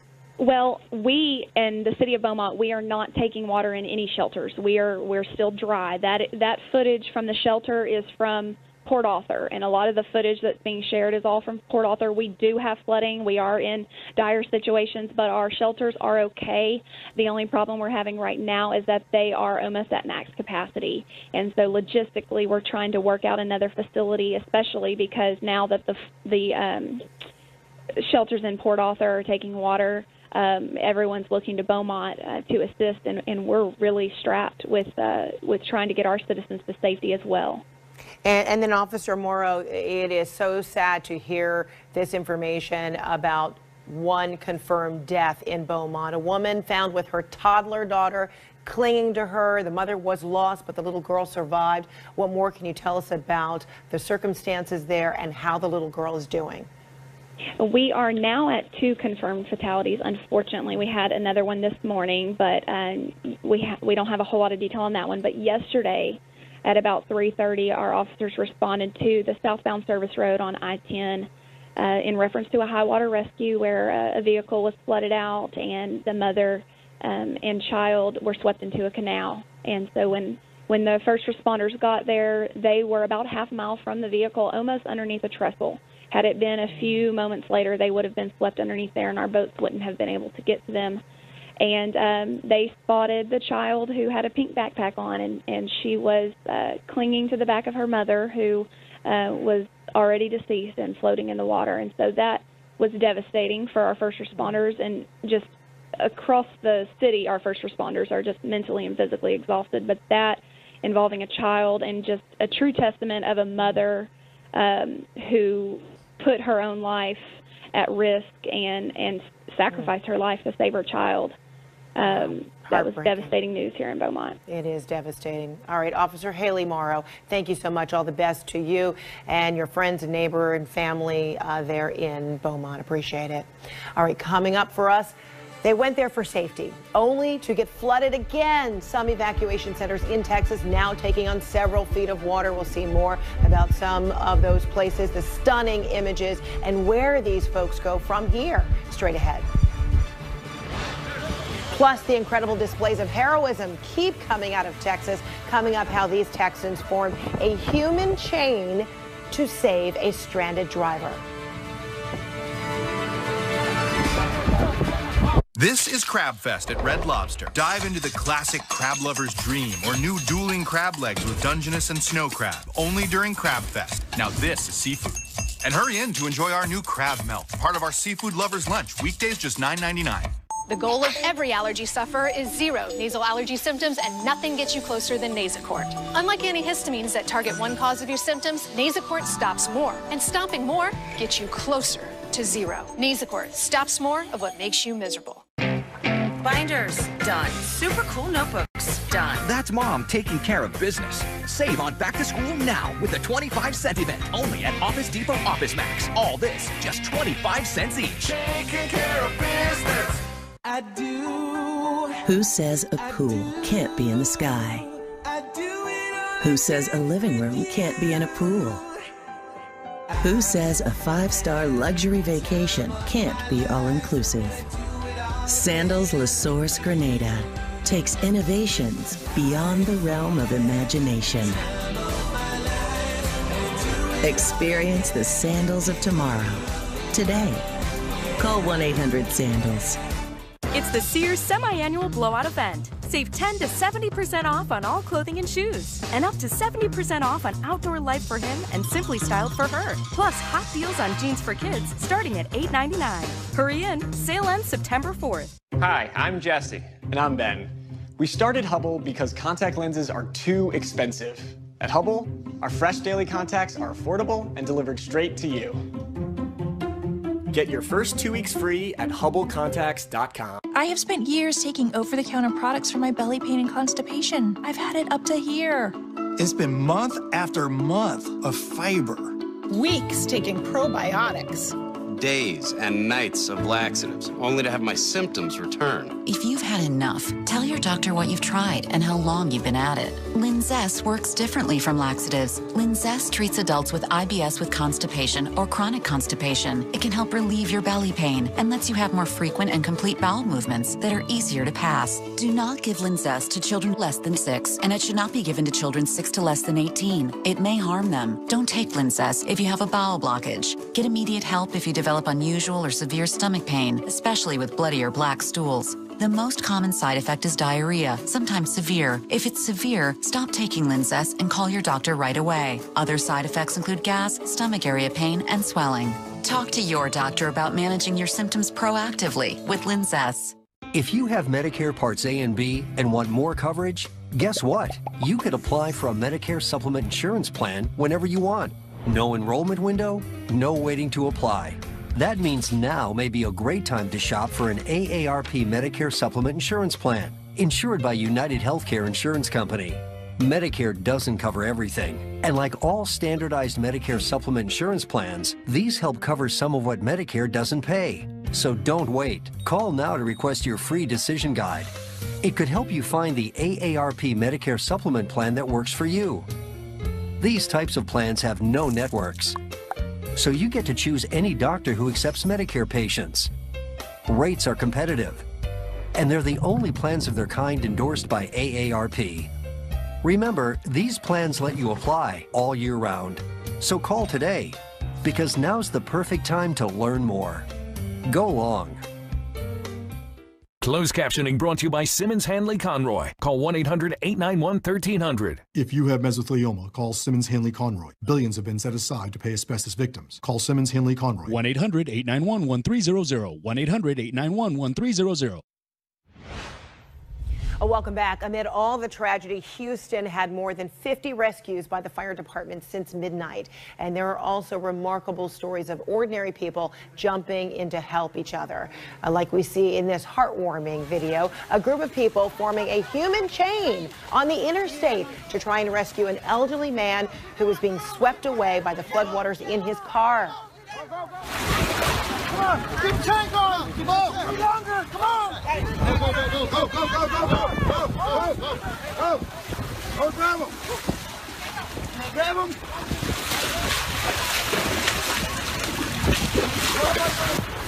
On my head.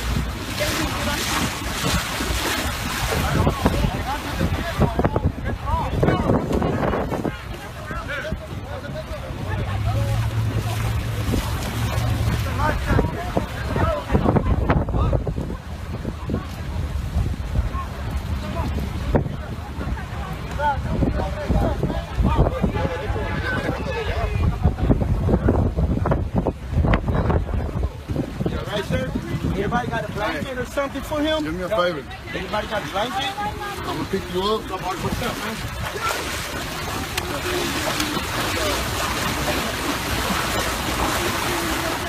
Wow, isn't that something? So touching, people helping people in such extraordinary ways right now. The person who actually took that video, Maritza Castillo, told CNN the man was taken to a local hospital and reunited with his son. All right, joining me right now, Louisiana Lieutenant Governor Billy Nungesser. So good to see you, Lieutenant Governor. Seeing stuff like that happen in an extraordinary way in Texas is so heartwarming. And I know the folks in Louisiana know exactly how to put themselves into action if they are faced with the same kind of devastation. So give me an idea right now. You know, Harvey made landfall a second time just west of Cameron, Louisiana, and now it's moving northeast across southwest Louisiana. What can you tell us about the conditions there?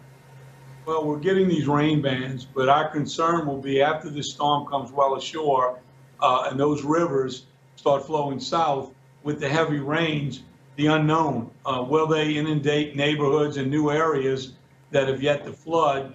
And people tend to let their guard down after the storm comes ashore, and we're going to have to watch this for several more days as those rivers start to flow south. And what are among your biggest concerns besides, you know, sometimes people taking it a little bit too casually, but what else are you most concerned about? Well, it's those people that'll go to bed and not be watching, and as these rivers flow south and, you know, leave their banks and head where they want, rescuing people at night. You know, the night before last, 500 people in Lake Charles had to be rescued. Last night, the sheriff's office plucked 6 more people out of the floodwaters. It's people not knowing where to go and whether to evacuate. And much like on a larger scale, what's happening in Texas, just not knowing where that water is going to go. Unlike when a storm comes ashore with storm surge, you can see it. So that's the scary part about this storm, and the rainfall just adds to it. And of course, people are taking upon themselves to help out one another in best ways they can. Their instincts just kick into high gear. You've actually been asking for volunteers, but in what capacity are you asking them to pitch in? Well, we're asking people to go to volunteerlouisiana.gov. You can click where to help to make donations or to volunteer. This morning, we started providing fuel to the Cajun Navy. They're coming back to Lake Charles and fueling up and going back to assist people in Texas. And I'm sure after this storm, the gutting of homes and helping neighbors, Texas is going to need a lot of help, as will those 500 people that flooded in Louisiana. And we are great neighbors in Louisiana and Texas, as across America. The volunteer efforts will be greatly needed, and I'm sure neighbors will be there to help out, just like we just saw, risking their lives to rescue people. That's a great thing about America. It is indeed. And you mentioned the Cajun Navy, and one has to wonder, there are going to be so many, I mean, millions of people displaced. For other portions of Louisiana, perhaps not touched by Harvey, how do you see that Louisiana will be taking in people from Texas, whether it be in a temporary manner or perhaps even permanently? Right. We have a 2,000-bed shelter. The governor has ready in Shreveport and waiting for the call from Texas. If they need that, we will open that immediately. It is ready to accept people as soon as Texas will assistance immediately. But it's going to be a long, long time before Texas recovers for this size of devastation. All right, Lieutenant Governor Billy Nungesser, thank you so much, and all the best to you and everyone there in Louisiana. Thank you. It. All right now I want to go to Houston City Council meeting right there. Senator Ted Cruz is speaking, and also there with him, Congresswoman. Let's listen in. As one, and every one of us, even as we have our friends to the east in Beaumont and Port Arthur that are experiencing this storm, it is a wonderful thing in Houston to wake up this morning and see blue skies. It's been a long time since we've seen blue skies. And we will rebuild, we will be stronger, and I just want to thank the incredible public servants that are gathered here today and united and standing as one. Thank you, Senator. Congresswoman Sheila Jackson-Lee.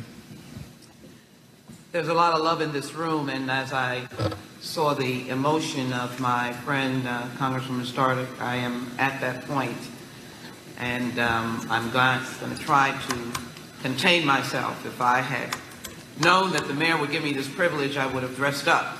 But I've got around my neck my identification because I am part of the staff here at George R. Brown, and I thank you for the privilege of being here to be able to be part of the dynamic unity that has been shown by council members, listening to what you have done across the city in your own districts overlapping the 18th Congressional District. You are deserving, as you have supported the captain of the ship. And Mayor, for the steadiness of your thinking, because so many times the heart is big and love is big, but in times of tragedy and crisis, catastrophes, the mind needs to be able to embrace the right decisions.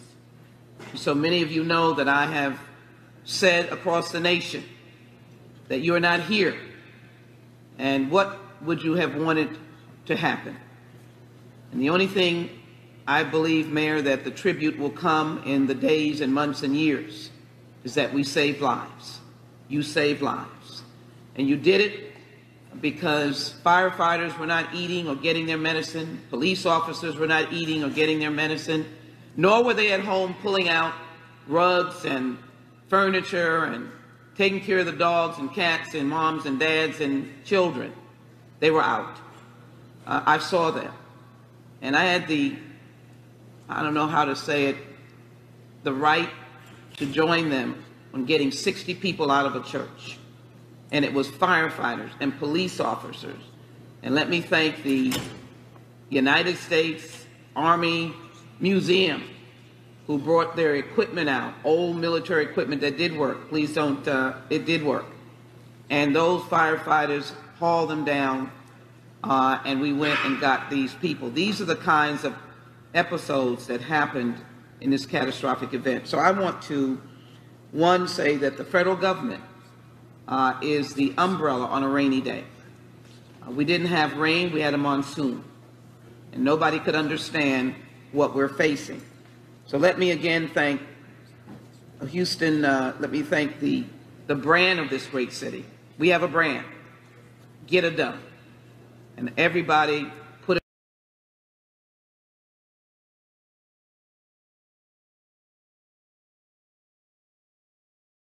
Thousands of them here. A Marine unit that just came in that is going to continue to do some final sweeps. We have an HEB cooking truck. Maybe you go out and get some food right in the back of the George R. Brown Convention Center.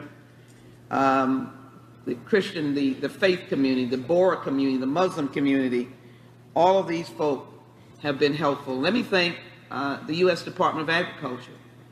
You may have just heard that they're going to waive the provisions and allow our children to have, any child in HISD, 3 meals a day for the entire school year. That's what the federal government needs to do.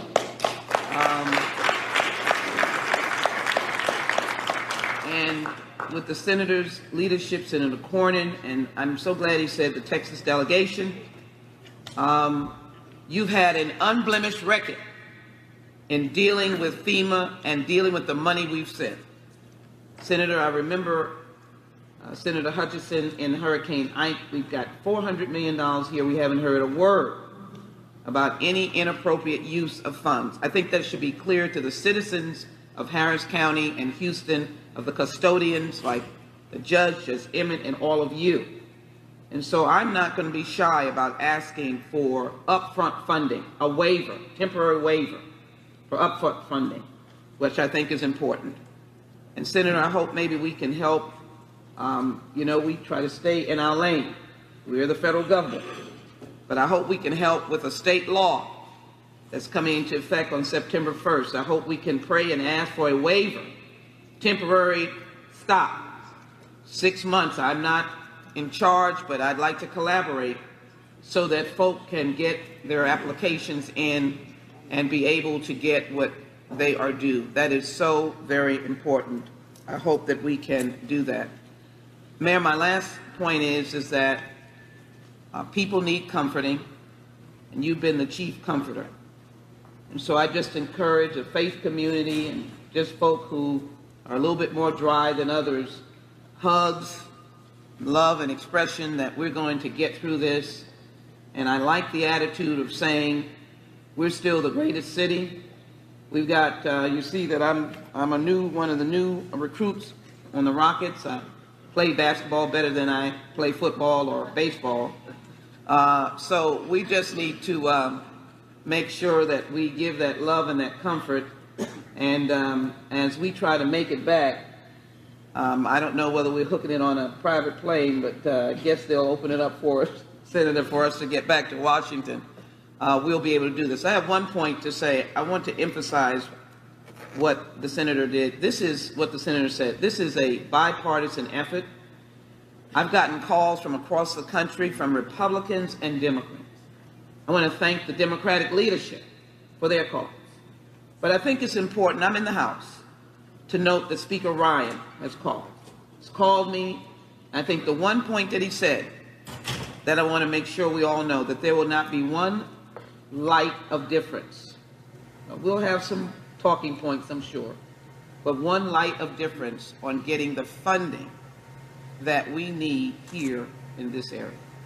So if you will... All right, you're listening to Texas Congresswoman Sheila Jackson Lee there together with Senator Ted Cruz, and she's underscoring there, along with the senator there, saying that this will be a bipartisan effort. You heard Congresswoman Sheila Jackson Lee say there that she is not going to be shy at all about asking for a temporary waiver, upfront funding. At the same time, she was applauding the dedication of the civil servants in the police and fire departments, and also praising the mayor, Houston Mayor Sylvester Turner, saying you saved lives. All right, coming up for us, FEMA says 30,000 people escaping the flooding are now in shelters, and now floodwater has even overtaken one of the shelters in Texas. Details on that coming up.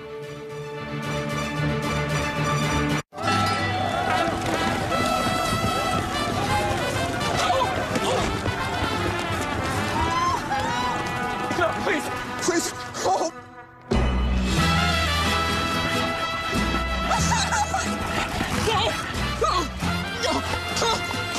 The running of the bold dogs? Surprising. What's not surprising? How much money Aaliyah saved by switching to Geico. 15 minutes could save you 15% or more. Why pay more for your home than you need to? Mortgage rates change daily, and waiting to lock your rate could have a huge impact on the interest you pay over the life of your loan. If you're thinking of buying a new home or refinancing your current mortgage, call Quicken Loans today to learn how you could keep more money in your pocket. The rate today on a 30-year fixed-rate mortgage is 3.99%, APR 4.19%. With Quicken Loans, a great mortgage rate is just the beginning. Our technology, fast process, and home loan experts give you an exceptional mortgage experience. Call Quicken Loans today to get started. Get the confidence that comes from working with a mortgage partner whose top priority is getting you the right mortgage. For 7 years in a row now, J.D. Power has ranked Quicken Loans highest in the nation in customer satisfaction for primary mortgage origination. And for the 4th year in a row, they've also ranked us highest in the nation for mortgage servicing. No matter what you want to accomplish, Quicken Loans has a variety of home loan options to fit your needs. Take, for example, our 1% down payment option. That's right.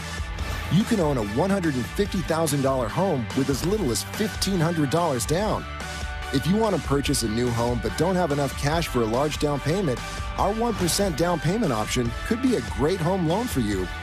Whether you're purchasing a new home or are interested in refinancing to take cash out of your home, Quicken Loans can help you achieve your mortgage goals.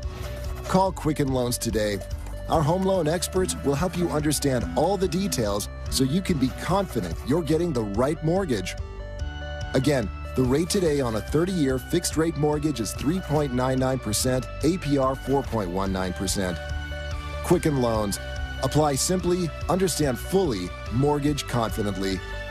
Call us today or visit us at quickenloans.com.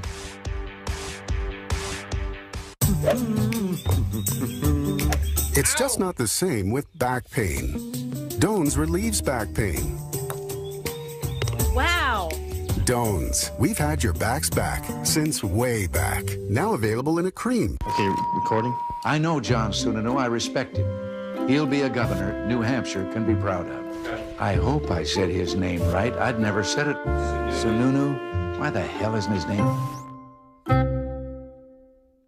Tired of food sticking to the pan? You try to scrape it, and then you scratch it. You may as well trash it. Not anymore. Hi, Chef Daniel Green here with Gotham Steel, the newest technology in non-stick cookware made with ceramic and super strong titanium. Stronger than ever before. It's like cooking on air. Everything slides right off. Use Gotham Steel in the oven to up to 500 degrees, and it's dishwasher safe. Plus, use metal and never make a scratch ever. Even fire won't damage Gotham Steel. Get your 9.5-inch Gotham Steel pan for just $19.99. But wait, call now and you can get a second Gotham Steel Ti-Cerama pan free. Just pay separate fee. It'll never stick and never scratch, so we're giving you a huge 90-day money-back guarantee. Call now to get your Gotham Steel pan and a second pan free. Here's how to order. To order, call 1-800-853-8809. Again, that's 1-800-853-8809 or order online at buygothamsteel.com. You must be 18 years or older to order.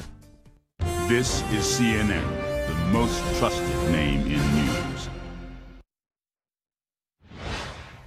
All right, the human toll from Harvey is rising by the minute, both in terms of those killed and left homeless. Take a look at this video from an evacuation center in Port Arthur, Texas. People who had fled to the Bob Bauer Civic Center had to evacuate yet again when floodwaters came rushing inside the building overnight. The person who shot this video says hundreds of people were there.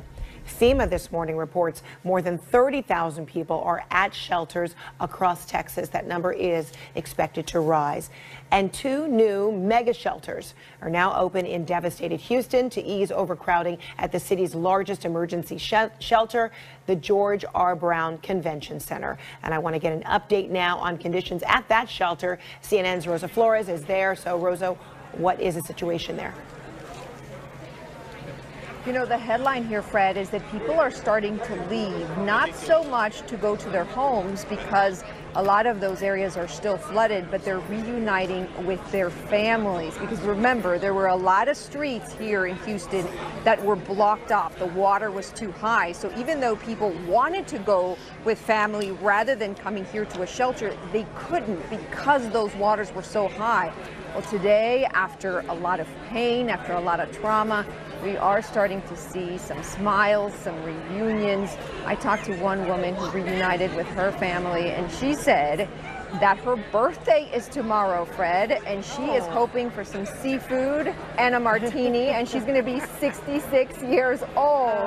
So imagine just those. Yes, just those are the types of stories that we're starting to hear today as people start reuniting with family, and they are just so grateful for the American Red Cross, for the city opening the shelter, for the rescue workers. They know it's a long road ahead. They know that they probably lost everything, but they are so grateful to be alive.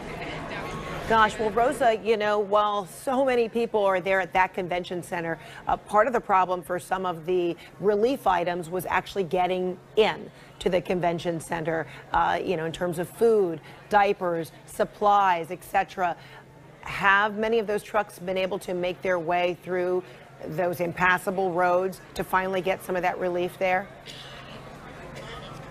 You know, the American Red Cross told me this morning that when they saw blue skies and the sunrise, they knew that this was definitely going to be a better day for supplies. Now, you probably remember there was 5,000 cots here to start off with, and there was 10,000 people, so a lot of people sleeping on the floor. Those cots did arrive, I'm told. Now there are extra cots, and of course you're seeing people behind me leave as well, so that helps. But the American Red Cross explained to me that now, because a lot of the major roadways are open, because some of the water has receded, they know that now they're going to have the supplies that they need. They're going to be able to get more blankets and cots, of course, and food to make sure that everybody can get warm meals. So that's the silver lining today, Fred, the fact that some of the water has receded. My team and I were actually around town earlier today, and we were able, some roads are still closed, but you're able to maneuver around the city in better condition than a few days ago. So when it comes to bringing supplies to people who need it, that's quite the blessing today. A little bit of light at the end of that tunnel. All right, Rosa Flores, thank you so much in Houston. All right, if you'd like to help those impacted by the storm, go to cnn.com/impact to find out how you can help.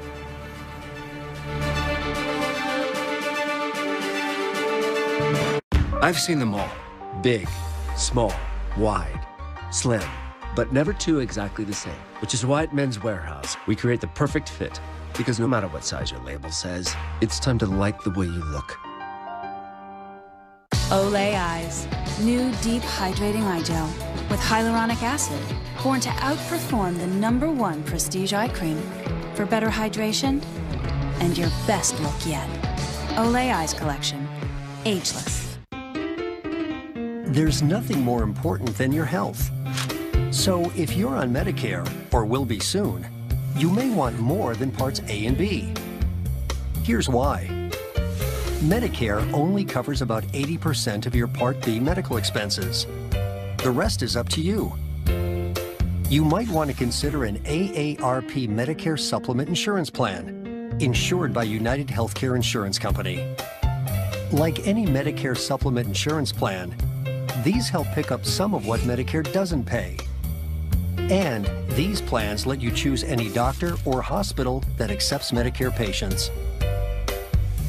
You could stay with a doctor or specialist you trust, or go with someone new. You're not stuck in a network, because there aren't any. So don't wait. Call now to request your free decision guide and find the AARP Medicare Supplement Plan that works for you. There's a range to choose from, depending on your needs and your budget. Rates are competitive. And they're the only plans of their kind endorsed by AARP. Like any of these types of plans, they let you apply whenever you want. There's no enrollment window, no waiting to apply. So call now. Remember, Medicare supplement plans help cover some of what Medicare doesn't pay. You'll be able to choose any doctor or hospital that accepts Medicare patients. Whether you're on Medicare now or turning 65 soon, it's a good time to get your ducks in a row. Call to request your free decision guide now, because the time to think about tomorrow is today. Even though I've been using catheters for 15 years, I gotta tell you, Liberator Medical has made it a whole lot easier. Call Liberator Medical for free samples of innovative catheters, like the men's catheter that lubricates itself. And for convenient out-of-home use, there's the discreet men's pocket catheter. Get free samples of these innovative catheters for men. Call Liberator Medical, a C.R. Bard Incorporated company. 1-800-793-8886. Have you been diagnosed with spinal stenosis, bulging or herniated disc, sciatica, or other chronic spine conditions? Are you ready to find lasting relief? Call Laser Spine Institute, the nation's leader in minimally invasive spine surgery, to learn how a less than 1-inch incision can have you up and walking within a few hours of surgery, free from chronic back pain, and with no hospital stay and no lengthy recovery. Call 1-800-347-BACK now for your no-cost MRI review. Take your first step in joining over 60,000 patients who found lasting relief at Laser Spine Institute. My boss would send me home because I was in excruciating pain. Going to Laser Spine Institute, I go in, I have the procedure, and walk out a changed person, good to go back to work. It's changed my life completely. If you've been told you might need neck or back surgery, call 1-800-347-BACK now for your no-cost MRI review. Laser Spine Institute, a less than 1-inch incision, a lifetime of standing tall. Closed captioning brought to you by Mesobook.com. We offer a free book on mesothelioma. Call for the free book and receive so much more. Call 1-800-831-3700. Welcome back. A day after visiting Corpus Christi and Austin, Texas, President Trump there getting off Marine One. He's there at Andrews Air Force Base, soon to get on to Air Force One. He'll be taking off and heading towards Springfield, Missouri. There he will be holding a tax reform rally and speech there. Of course, we'll bring those comments to you live later on. Missouri Senator Roy Blunt also joining him, as well as we understand the First Lady Ivanka Trump soon to be boarding Air Force One there and then on the way to Missouri. And then this weekend, the president is expected to return to the flood zone in Texas and possibly Louisiana. We'll keep you posted. So meantime, it is a storm that never seems to end. Those words I'm quoting now from the mayor of Beaumont, Texas. The city facing the worst tropical storm Harvey right now as it makes another landfall this morning. The catastrophic flooding now expanding to areas east of Houston. Some spots getting 26 inches of rain in 24 hours. These people taking shelter in Port Arthur, Texas. Well, guess what? They were forced to evacuate the shelter after it began filling in with floodwater in the middle of the night. And then in Houston, county officials deliver very grim news to people living near the Addicks and Barker reservoirs. Their homes will remain flooded for several weeks, and they won't be allowed back during that time. CNN's Miguel Marquez is live for us now in the Addicks Reservoir area. And what are you finding, Miguel? Well, the water is rising here, unfortunately, and it doesn't seem to be stopping anytime soon. The problem is the reservoir itself has flowed over, and they are doing controlled releases, which are keep the water filling into this area. There are thousands of homes in the Addicks Reservoir area. You can see people out there who are walking in, trying to find people and trying to help. The smaller boats, like the personal watercraft, the airboats we're seeing go in and out here. I want to show you a little bit about what's happening here. They have tons of resources. You can see the dump trucks that they can pull in there to pull boats out. There are several, I count 1, 2, 3 personal boats that are in line right now to go in. But the number of rescues has gone down dramatically. At this point, they're talking about getting in there and possibly doing some recovery and trying to get into houses to figure out if there are people in there or if perhaps there are people who have expired in some of those houses in this area. Watch your back there, Ken.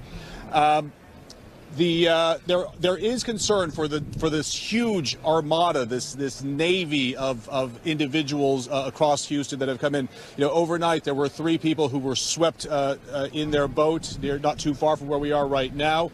2 of them were missing as of a couple of hours ago. 1 of them clung to a tree, but it is very dangerous. The currents, well, it doesn't look it in this area, but the currents in these areas can be they can rush very, very fast. The airboats have a hard time operating in that.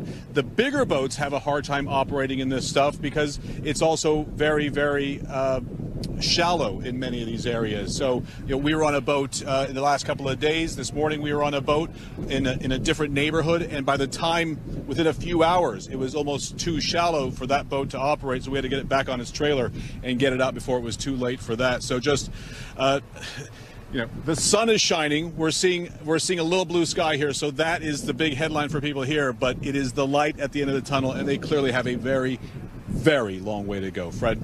It's a long tunnel. All right, Miguel Marquez, thank you so much. All right, a new video just into CNN. A baby plucked from the waters in Texas. More details on that amazing moment when we come right back. It's the Sears semi-annual blowout event. Save 10 to 70% off on all clothing and shoes. And up to 70% off on outdoor life for him and Simply Styled for her. Plus hot deals on jeans for kids starting at $8.99. Hurry in. Sale ends September 4th. Your insurance company won't replace the full value of your totaled new car. The guy says, you picked the wrong insurance plan. No, I picked the wrong insurance company. With Liberty Mutual new car replacement, you won't have to worry about replacing your car because you'll get the full value back, including depreciation. Switch and you could save $782 on home and auto insurance. Call 1-844-592-2089 for a free quote today. Liberty stands with you. Liberty Mutual Insurance. Introducing the brand new South Beach Diet. I'm Jesse James Decker, and if y'all want to know how I stay in shape, I do it with the South Beach Diet. Lose 5 pounds in your first 2 weeks. 11 million people use the South Beach Diet book to lose weight. Now we've made it foolproof. Order your 4-week program today with fully prepared meals delivered to your door. Breakfast, lunches, dinners, even snacks. It's safe and healthy, easy to follow, and it works. I've lost 20 pounds on the South Beach Diet. South Beach is a low-carb, low-sugar, high-protein program that transforms your metabolism and gets your body to burn fat. I lost 12 pounds on the South Beach Diet. I lost 24 pounds on the South Beach Diet. Order our 4-week plan now and receive a week of our all-new South Beach Complete Shakes free. They're packed with 20 grams of protein, low sugar, plus they taste great. Call or go online in the next 2 minutes. We'll even throw in free FedEx shipping. Lose 5 pounds in your first 2 weeks. Trust me, the South Beach Diet works. Call or click right now. Call 877-571-WAVE or visit southbeachdiet.com and get 1 week of shakes free. Scarves off, V-necks on. Gold Bond Neck and Chest Cream helps improve skin's texture, elasticity, and youthful appearance. 97% had firmer looking skin at 2 weeks. Love it. Gold Bond Neck and Chest in the body lotion aisle. Take one. Let's talk about when you got braces for the first time. I did have to wear headgear. Pieces of metal in your mouth. Popping off rubber bands, I'm breaking off brackets. Anytime I had to talk, I was like, hey. And by the end, my teeth moved back again. Have you ever heard of invisible aligners? I'd never heard of such a thing, honestly. At Smile Direct Club, we believe you shouldn't have to wear braces to get a smile you'll love. We straighten and brighten smiles for 60% less by working directly with top dentists to ship custom invisible aligners direct to you. Each month, we'll send you new aligners that continue to gently straighten your teeth, and our smile guarantee makes getting started risk-free. Super cool, super cute, looks just like my teeth. Wow, $95 a month, really? You never have to go into the dentist's office. Get my full smile back, feel confident again. Why would anyone go back to having braces again, especially as an adult? I really wish this was there when I was a kid. I'm ready to go sign up wherever it is. Is it out there? This is the untold story of America's crackdown on a Chinese hacker selling U.S. secrets. Like finding a needle in the haystack. Declassified. Saturday night at 9 Eastern on CNN. Hey, Jamie. Steve here wants to know just how advanced Ring's motion detection really is. Well, Stevie boy, let's find out.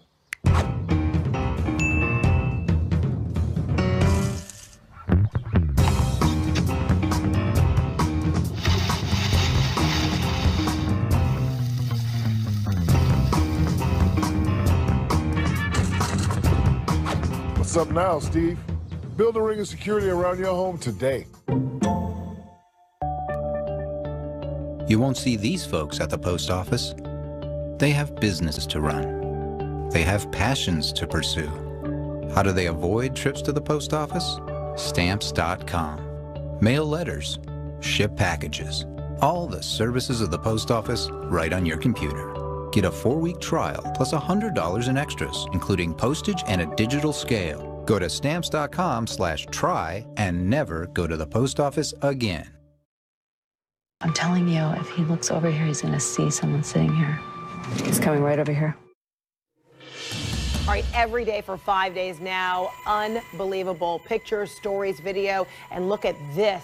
This is a rescue, the New York Air National Guard, the 106th Rescue Wing, and in that basket, a little boy and a baby just 1 month old, plucked from the waters there, those rising waters in Houston. And you can see that little guy is okay, thankfully, thanks to these Air National Guard rescuers here.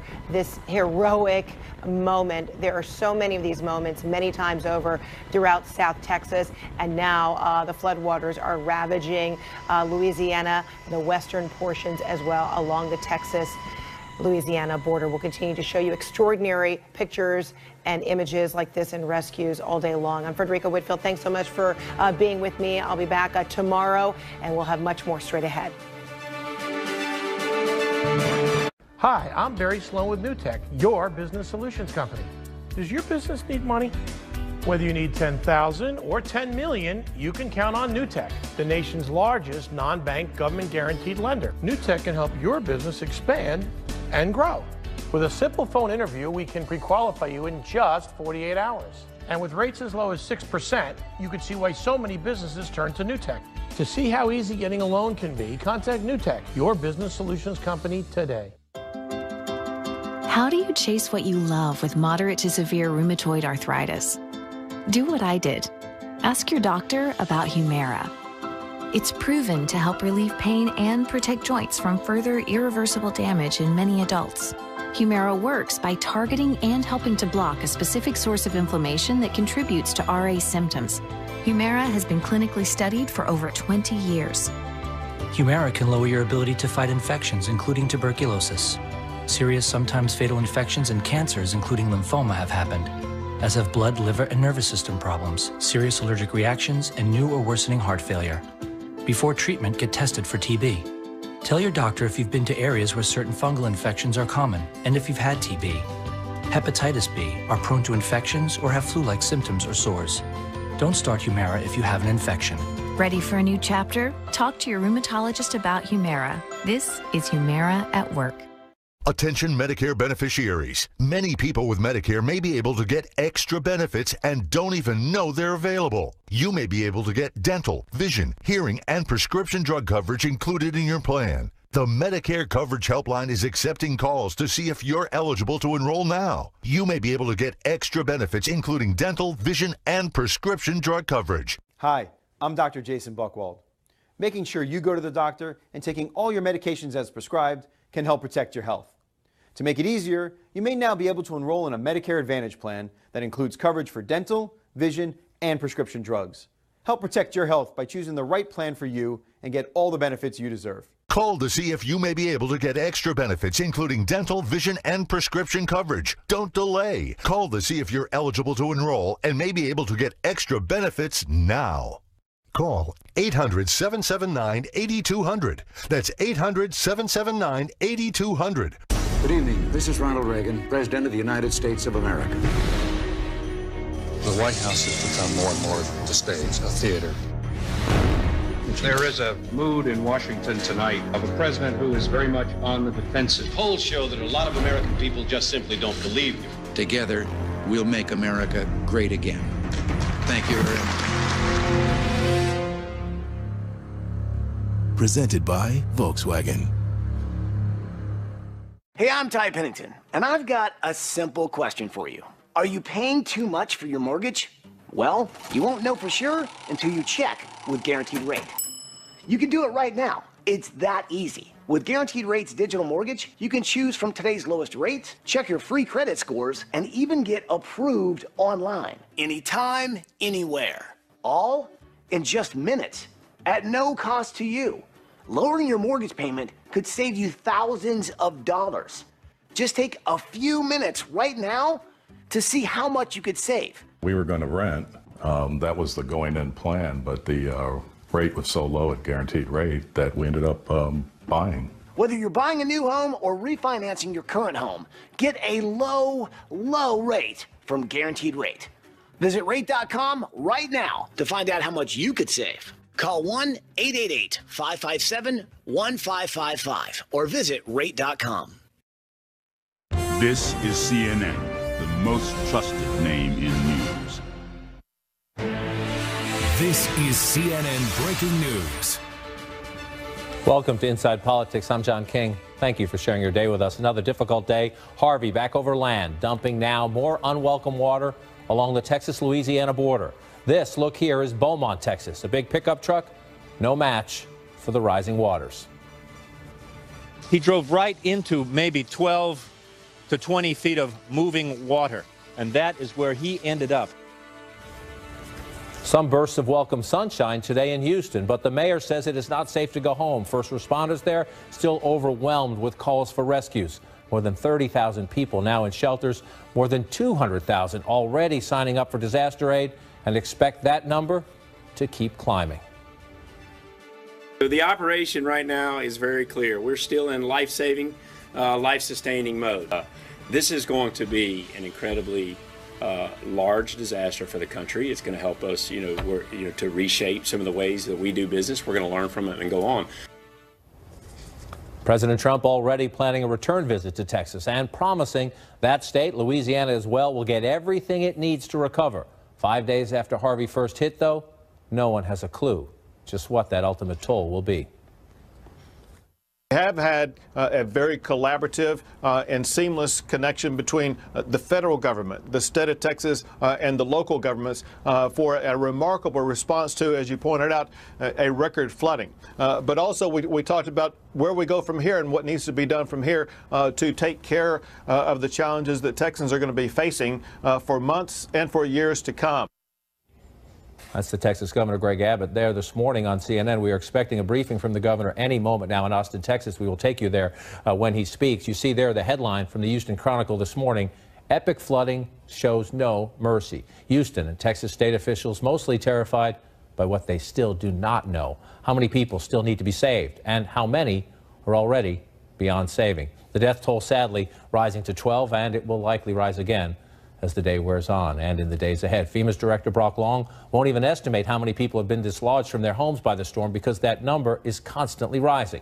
On the ground in Texas, grace under pressure, escapes from near-death experiences, and tragedy too difficult to bear, all blending together. Heroism like this. Take a look at this. Captured on Houston's I-10, over a dozen people jumping into floodwaters, linking arms, forming a human rope line to lasso an elderly man being pulled under by the current. The steady chorus from the displaced: we can't go home again. Like Larry Kozer Jr., seen here, sorting through the wreckage of his father's house. His kitchen, now a lagoon. Larry in a kayak. And no shortage of sobering stories like this. Authorities finding a shivering toddler floating in a canal, clinging to the body of his lifeless mother, who died trying to carry her child to safety. Our reporters are out in Texas across the storm zone, covering the impact of Harvey across Texas and Louisiana as well. One area being inundated right now is Beaumont, Texas, just east of Houston. 26 inches of rain in just 24 hours. CNN's Drew Griffin has been watching that city flood. And Drew, props to you for reaching out and helping pull that man from the water, along with your photojournalist Scott Pieszczek and producer Brian Rokas a short time ago. Take us back to that scene and just tell us about the latest there. Well, the latest is that rainfall continues to come down, adding to the misery that is going on in Beaumont and Jefferson County. 9 inches in 3 hours overnight really inundated the county, according to the Sheriff's Department. And it created these areas where you have roads that are overtaken, and then you can't distinguish the roads from the gullies and the drainage ditches. And that right there is where a man was coming across what he thought was a parking lot when he wound up floating down a ravine. I think we have video of it. We actually saw him do it right before our live shot. Ran over there, tried to help him. We're able to get a rope to him as he swam out of his vehicle and pull him safely ashore. It was a stark reminder of how quickly things can happen, and a stark reminder that the warnings to stay inside, don't drive around in this weather, are real, and they're there for a reason. Just too many people are out trying to test their way through this, and it's creating a bad situation for themselves and for the rescuers. We talked to the Sheriff's Department. They're just trying to keep a list of where people are, trying to stage how they can get rescuers to them. But at the moment, in Jefferson County, in Beaumont, the rain is so hard, the water is rising, that it's really difficult to get to these people, John. Drew Griffin on the ground for us in Beaumont, and I will echo what Drew just said. Do not underestimate the power of water. Do not underestimate the power of the water. Do not go out if local officials are telling you to sit place. You see some weather pictures there. The sun has finally come out in parts of Houston, but streets are still flooded. Those with boats still going from house to house looking for people still trapped in their homes days later, days after the rain first started. Brian Todd has been riding along with some of those rescuers, and he joins us now. Brian, tell us about the scene you have there. Obviously, you're right in the middle of a rescue. That's right, John. They just brought an elderly couple out. I'm going to try to help this gentleman get his legs set in here. You okay, sir? All right. Yeah, there you go. Sorry about this. I've got to narrate while we help these guys out here. This is the Lakeside Forest neighborhood of Houston, west of Houston. If you take a look down here, John, the water, this is chest high in some areas. It's about waist high here, but it's chest high in some areas. And this is a situation where there have been late rising waters. Hi, ma'am. Okay, can you slide over? There you go. All right, so they're just bringing an elderly couple out of this house. We've been with this airboat operator, Mark Malfa, and his partner, Joe, we've just been cruising around this neighborhood. Again, late rising waters here, and the residents here, John, say that it's due to the spillover from the Addicks Reservoir and the Buffalo Bayou flooding late. They say this water came up really only early this morning. It did not come up at the height of the rain. It was obviously a little bit flooded during the height of the storm, but it did not come up really in earnest until this morning. We can show you kind of the coordination that these guys are doing with some of the locals who are directing them where to go. That's the first time you've been that one direction. We're going the other direction. This is the kind of coordination, John, that's been taking place all morning. Some local volunteers here, not affiliated with any state, local government, anything, just coming out in their airboats and other boats. These guys are in a wave runner, just coordinating and directing each other where to go, where the most flooded streets are and where there are people in need, John. And they've been doing this all morning. Good Samaritans out there throughout Texas. Brian, you've been at this all day. Just give us some context. How many people have you personally seen being rescued? And you talk about the late rising waters, reinforcing the view, as the mayor said today, it is not safe to go home, even though the rain has stopped. This situation keeps changing, and the devastating areas keep shifting. It really does. I mean, this neighborhood wasn't too bad. Everybody we've picked up said this neighborhood wasn't too bad yesterday, but it was just this morning when the spillover. All right, we're about to power up, so we have to kind of get more down here. When the spillover came up, so.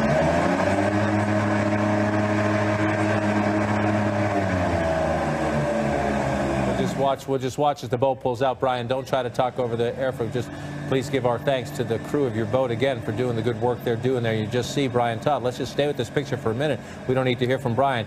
Again, he said this neighborhood wasn't so bad yesterday. The sun is out in Houston, and look at the water there. Another reminder, listen to local officials as this shifts, as those levees could be at risk.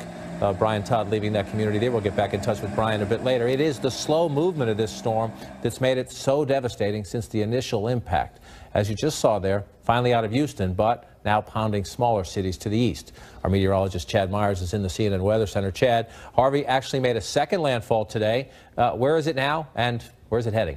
It's in Louisiana. It is east of Beaumont, Port Arthur, which is where all this wraparound or backside rainfall has been all night long. And as you said, 26 inches in 24 hours. That's the same type of event that downtown Houston had on Saturday night into Sunday. So the totals around Houston, the biggest number we can find there, 51.88, and that's not higher because the rain gauge broke when it got that high. So we don't even know what really that number would have been. Everywhere that you see white, there's Houston. Here's the Gulf of Mexico. Everywhere that you see white, over 25 inches of rain has fallen, and that's it. It's not just that one spot got 40 or one spot got 30. The entire southeastern part of the state got covered up with 2 feet or more of water. Now it is into parts of Louisiana and eastern Texas, and also a tornado watch is in effect for parts of Louisiana and Mississippi. So it isn't done. We're still going to see rainfall. We're still going to see the potential for severe weather. But finally, John, it's moving. It's moving at 10. Okay, that's better than 2. I like to see 20. Some storms move that fast, but moving at all will start to spread the rain out, which is what we have needed now for 120 hours. And certainly the people of the Houston area will be grateful for that movement. Chad, you just saw Brian Todd there. It stopped raining in Houston, but we want to emphasize and emphasize and emphasize again, the threat is not over. What do we know about the reservoirs near the city and the risk, the threat? This is exactly what Brian Todd is in right now. I'm glad you asked. Here is the reservoir called Addicks. Here's the reservoir called Barker. And Brian Todd is in water that wasn't there yesterday because what water was going out the chute where it should go into the Buffalo Bayou is now going around because the level is 109 feet high, the water. That part right there, the weakest link, 108. So the water has to go around, and it's going into those suburbs there, not that far. That should have been protected from a levee that was 108 feet high. And problem is the water was higher than that. This is what it looks like right now, and I want to take your attention onto how many homes. Can you see the subdivisions here? Here's the levee right there. Same projection right there. This is Addicks levee reservoir. And look at all of this congestion of things, businesses, buildings, commercial buildings, residences. Let me take you back to when the reservoir was made.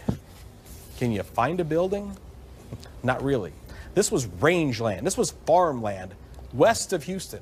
Houston had 250,000 people when this was built, now way over a couple of million. And so I'm going to go back to this. Keep your eyes on where we are here, where Brian Todd is getting flooded right there, and back here, which used to be places where the water would soak in. Now take a look at how's it going to soak in if you've paved it all. That's the problem here. And here, right here, look how that is filled in with all of those residences and all of those businesses right there at the Sam Houston Parkway. One of the many conversations to be had once they get through this, Chad, once they get through this, one of the many conversations about the growth in the air and about the new steps they're going to have to take to protect that area. Obviously, Chad Myers, appreciate that. And a little more context here. The Houston area has been hit by more than 50 inches of rain. No matter where you live in the country, it's hard to fathom just how much rain that is. The New York Times put together this map using some data from NOAA, the National Oceanic and Atmospheric Administration. Take a look closely if you can. It shows how long it would take for your home on average, depending on where you live in the country, to get the same amount of rain. Follow the color scale. We help you out a little bit there. If you live in one of those light blue areas, such as the Mid-Atlantic region or New England, would take 16 months to get that much rain.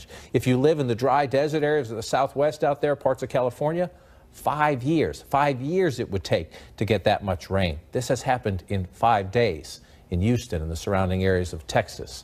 So many survival stories, each more incredible than the last. Joining me now from Dallas, Jeremiah Johnston, who barely made it out of Houston, along with his wife and 5 children. That includes 1-year-old triplets. Say they got no answer from 911 or police when they called for help, so they got in their car and hoped for the best. Sir, first and foremost, God bless you and thank you for joining us at this time of stress on your family. You're in a hotel now. I was reading your story earlier in my office. It is just stunning. You were told to stay put. Then you were told to get out fast. Look at that beautiful family there. You were told to get out fast, and we have some security footage of your wife rushing out to the car to load things up. Just take us back to that moment where you realized you thought you were safe in your home and you had to go. Well, thank you, John. We'll take all the blessings we can get right now. Things escalated Sunday night so quickly after being told to shelter in place. Our family, like so many others, we live in Pecan Grove. And just to put it in context for the audience, that's in Fort Bend County in the Houston area. We live in the Pecan Grove levee. We're 2 miles from the Brazos River. And Sunday night, as we thought things were okay, our county judge came on and said the Brazos River was threatening to go at an 800-year high. They have no models for past 100-year for our levee. So they're saying we're predicting an 800-year high. You need to plan. This is a mandatory evacuation. And by first thing Monday morning, we were grabbing our triplets, John. We had to just we literally had our pajamas on and we jumped in the car, and I had stayed up till about 5 in the morning. So I got about an hour or 2 of sleep, and we researched evacuation routes, and 5 of those 6 routes were flooded. I was going up I-99 towards I-10 for Houstonians who are watching us, and it was flooded, and I had to turn around and drive contraflow with our hazard lights flashing our brights just to evacuate. It was a terrible experience. I want to just, for someone who might not understand the term contraflow, you were driving on the wrong side of the highway. You were driving on the wrong side of the highway with your family in the car, including those beautiful children, worried that somebody could come right at you head on. Absolutely. We were crossing 1093 where if there was a truck coming, we had to stop, and my wife and I we prayed and we said, what do? We can't go right, we can't go left. And so we just drove and asked God to send his angels to protect us, and God did protect us. And that was the only way out of town. But John, it didn't stop there. I mean, this was what was so remarkable. We took 59 west towards El Campo, ran into a sheriff when we pulled over so our kids could use the bathroom. We're still wearing our pajamas. And the sheriff said, don't go to El Campo. You need to get to 71 and get north of I-10. The National Guard's coming in. They're shutting down towns. And when we drove north of I-10 through towns, John, there were tornadoes that ripped these towns apart. It wasn't until we got to Waco, Texas, off 77, did we find a working gas station. So this is region-wide. There's so many families like ours right now that are stunned. We're trying not to be paralyzed. We're just living moment by moment right now. And again, I applaud your bravery and your courage, and your wife as well, and your children to go through this. You described this in an account you wrote of like an apocalyptic scene right out of The Walking Dead. Tell me what you mean by that. Well, I agree with you. I can't say enough about my wife. Audrey is amazing, and just to bring 3 triplets into the world is amazing enough. And we thought we had seen it all, having triplets in a NICU, but driving through these towns where you're looking into people's family rooms and businesses that are ripped apart by tornadoes, there are stray animals. The National Guard, what I mean, the National Guard is driving in. We went across a bridge on 77 that was being barricaded. We were one of the last vehicles to get through the bridge before they barricaded. I don't know if the bridge was taken. So it was about 4 hours of driving around from the moment that we left our home and the emergency mandatory evacuation to where we got to a point where we felt like we were truly safe. Tell me how the kids are handling this. I assume the triplets are too young. They probably think this is some kind of great adventure, and you'll have to tell them about this later in life. How about your older children? I'm guessing this caused quite a bit of stress. For all the multiple families out there, our triplets think it's great. They're normally on a schedule, and they're totally off their schedule right now, John, of sleeping. They think it's fantastic. Wow. But our 8-year-old daughter is really taking it hard. I mean, Lily Faith has asked us to define words for catastrophic, unprecedented. And our son, who's 5, I mean, he's praying every night right here in this little hotel bed behind us. Lord, protect our neighbors, protect our friend, protect our church, Houston's First Baptist. And we're just really worried about our neighbors. I'm a professor at Houston Baptist University. I was just texting our students. They're okay, thank God. Our university's safe, but I'm worried about them. So for all the parents of our students are okay. Our campus is okay. Jeremiah Johnson, I want to thank you for sharing your story today. Again, I want to wish you the best in the days ahead. And I just want to tell our viewers, as they listen to your great story, I wish we had more time in the sense that you talk about the Good Samaritans, including the people at the hotel. When you finally got to the hotel, taking care along the way, it's that kind of Christianity, brotherhood, friendship, and goodwill, I think, that is helping your communities get through these things. And so hopefully it continues in the many months ahead of the challenge. Again, thanks for sharing your story, and best wishes to your family. An amazing, remarkable story. Thank you. Thank you, sir. Just ahead, the Texas Governor Greg Abbott about to update the relief effort. We'll be back with Inside Politics, more of our breaking news coverage after a quick break.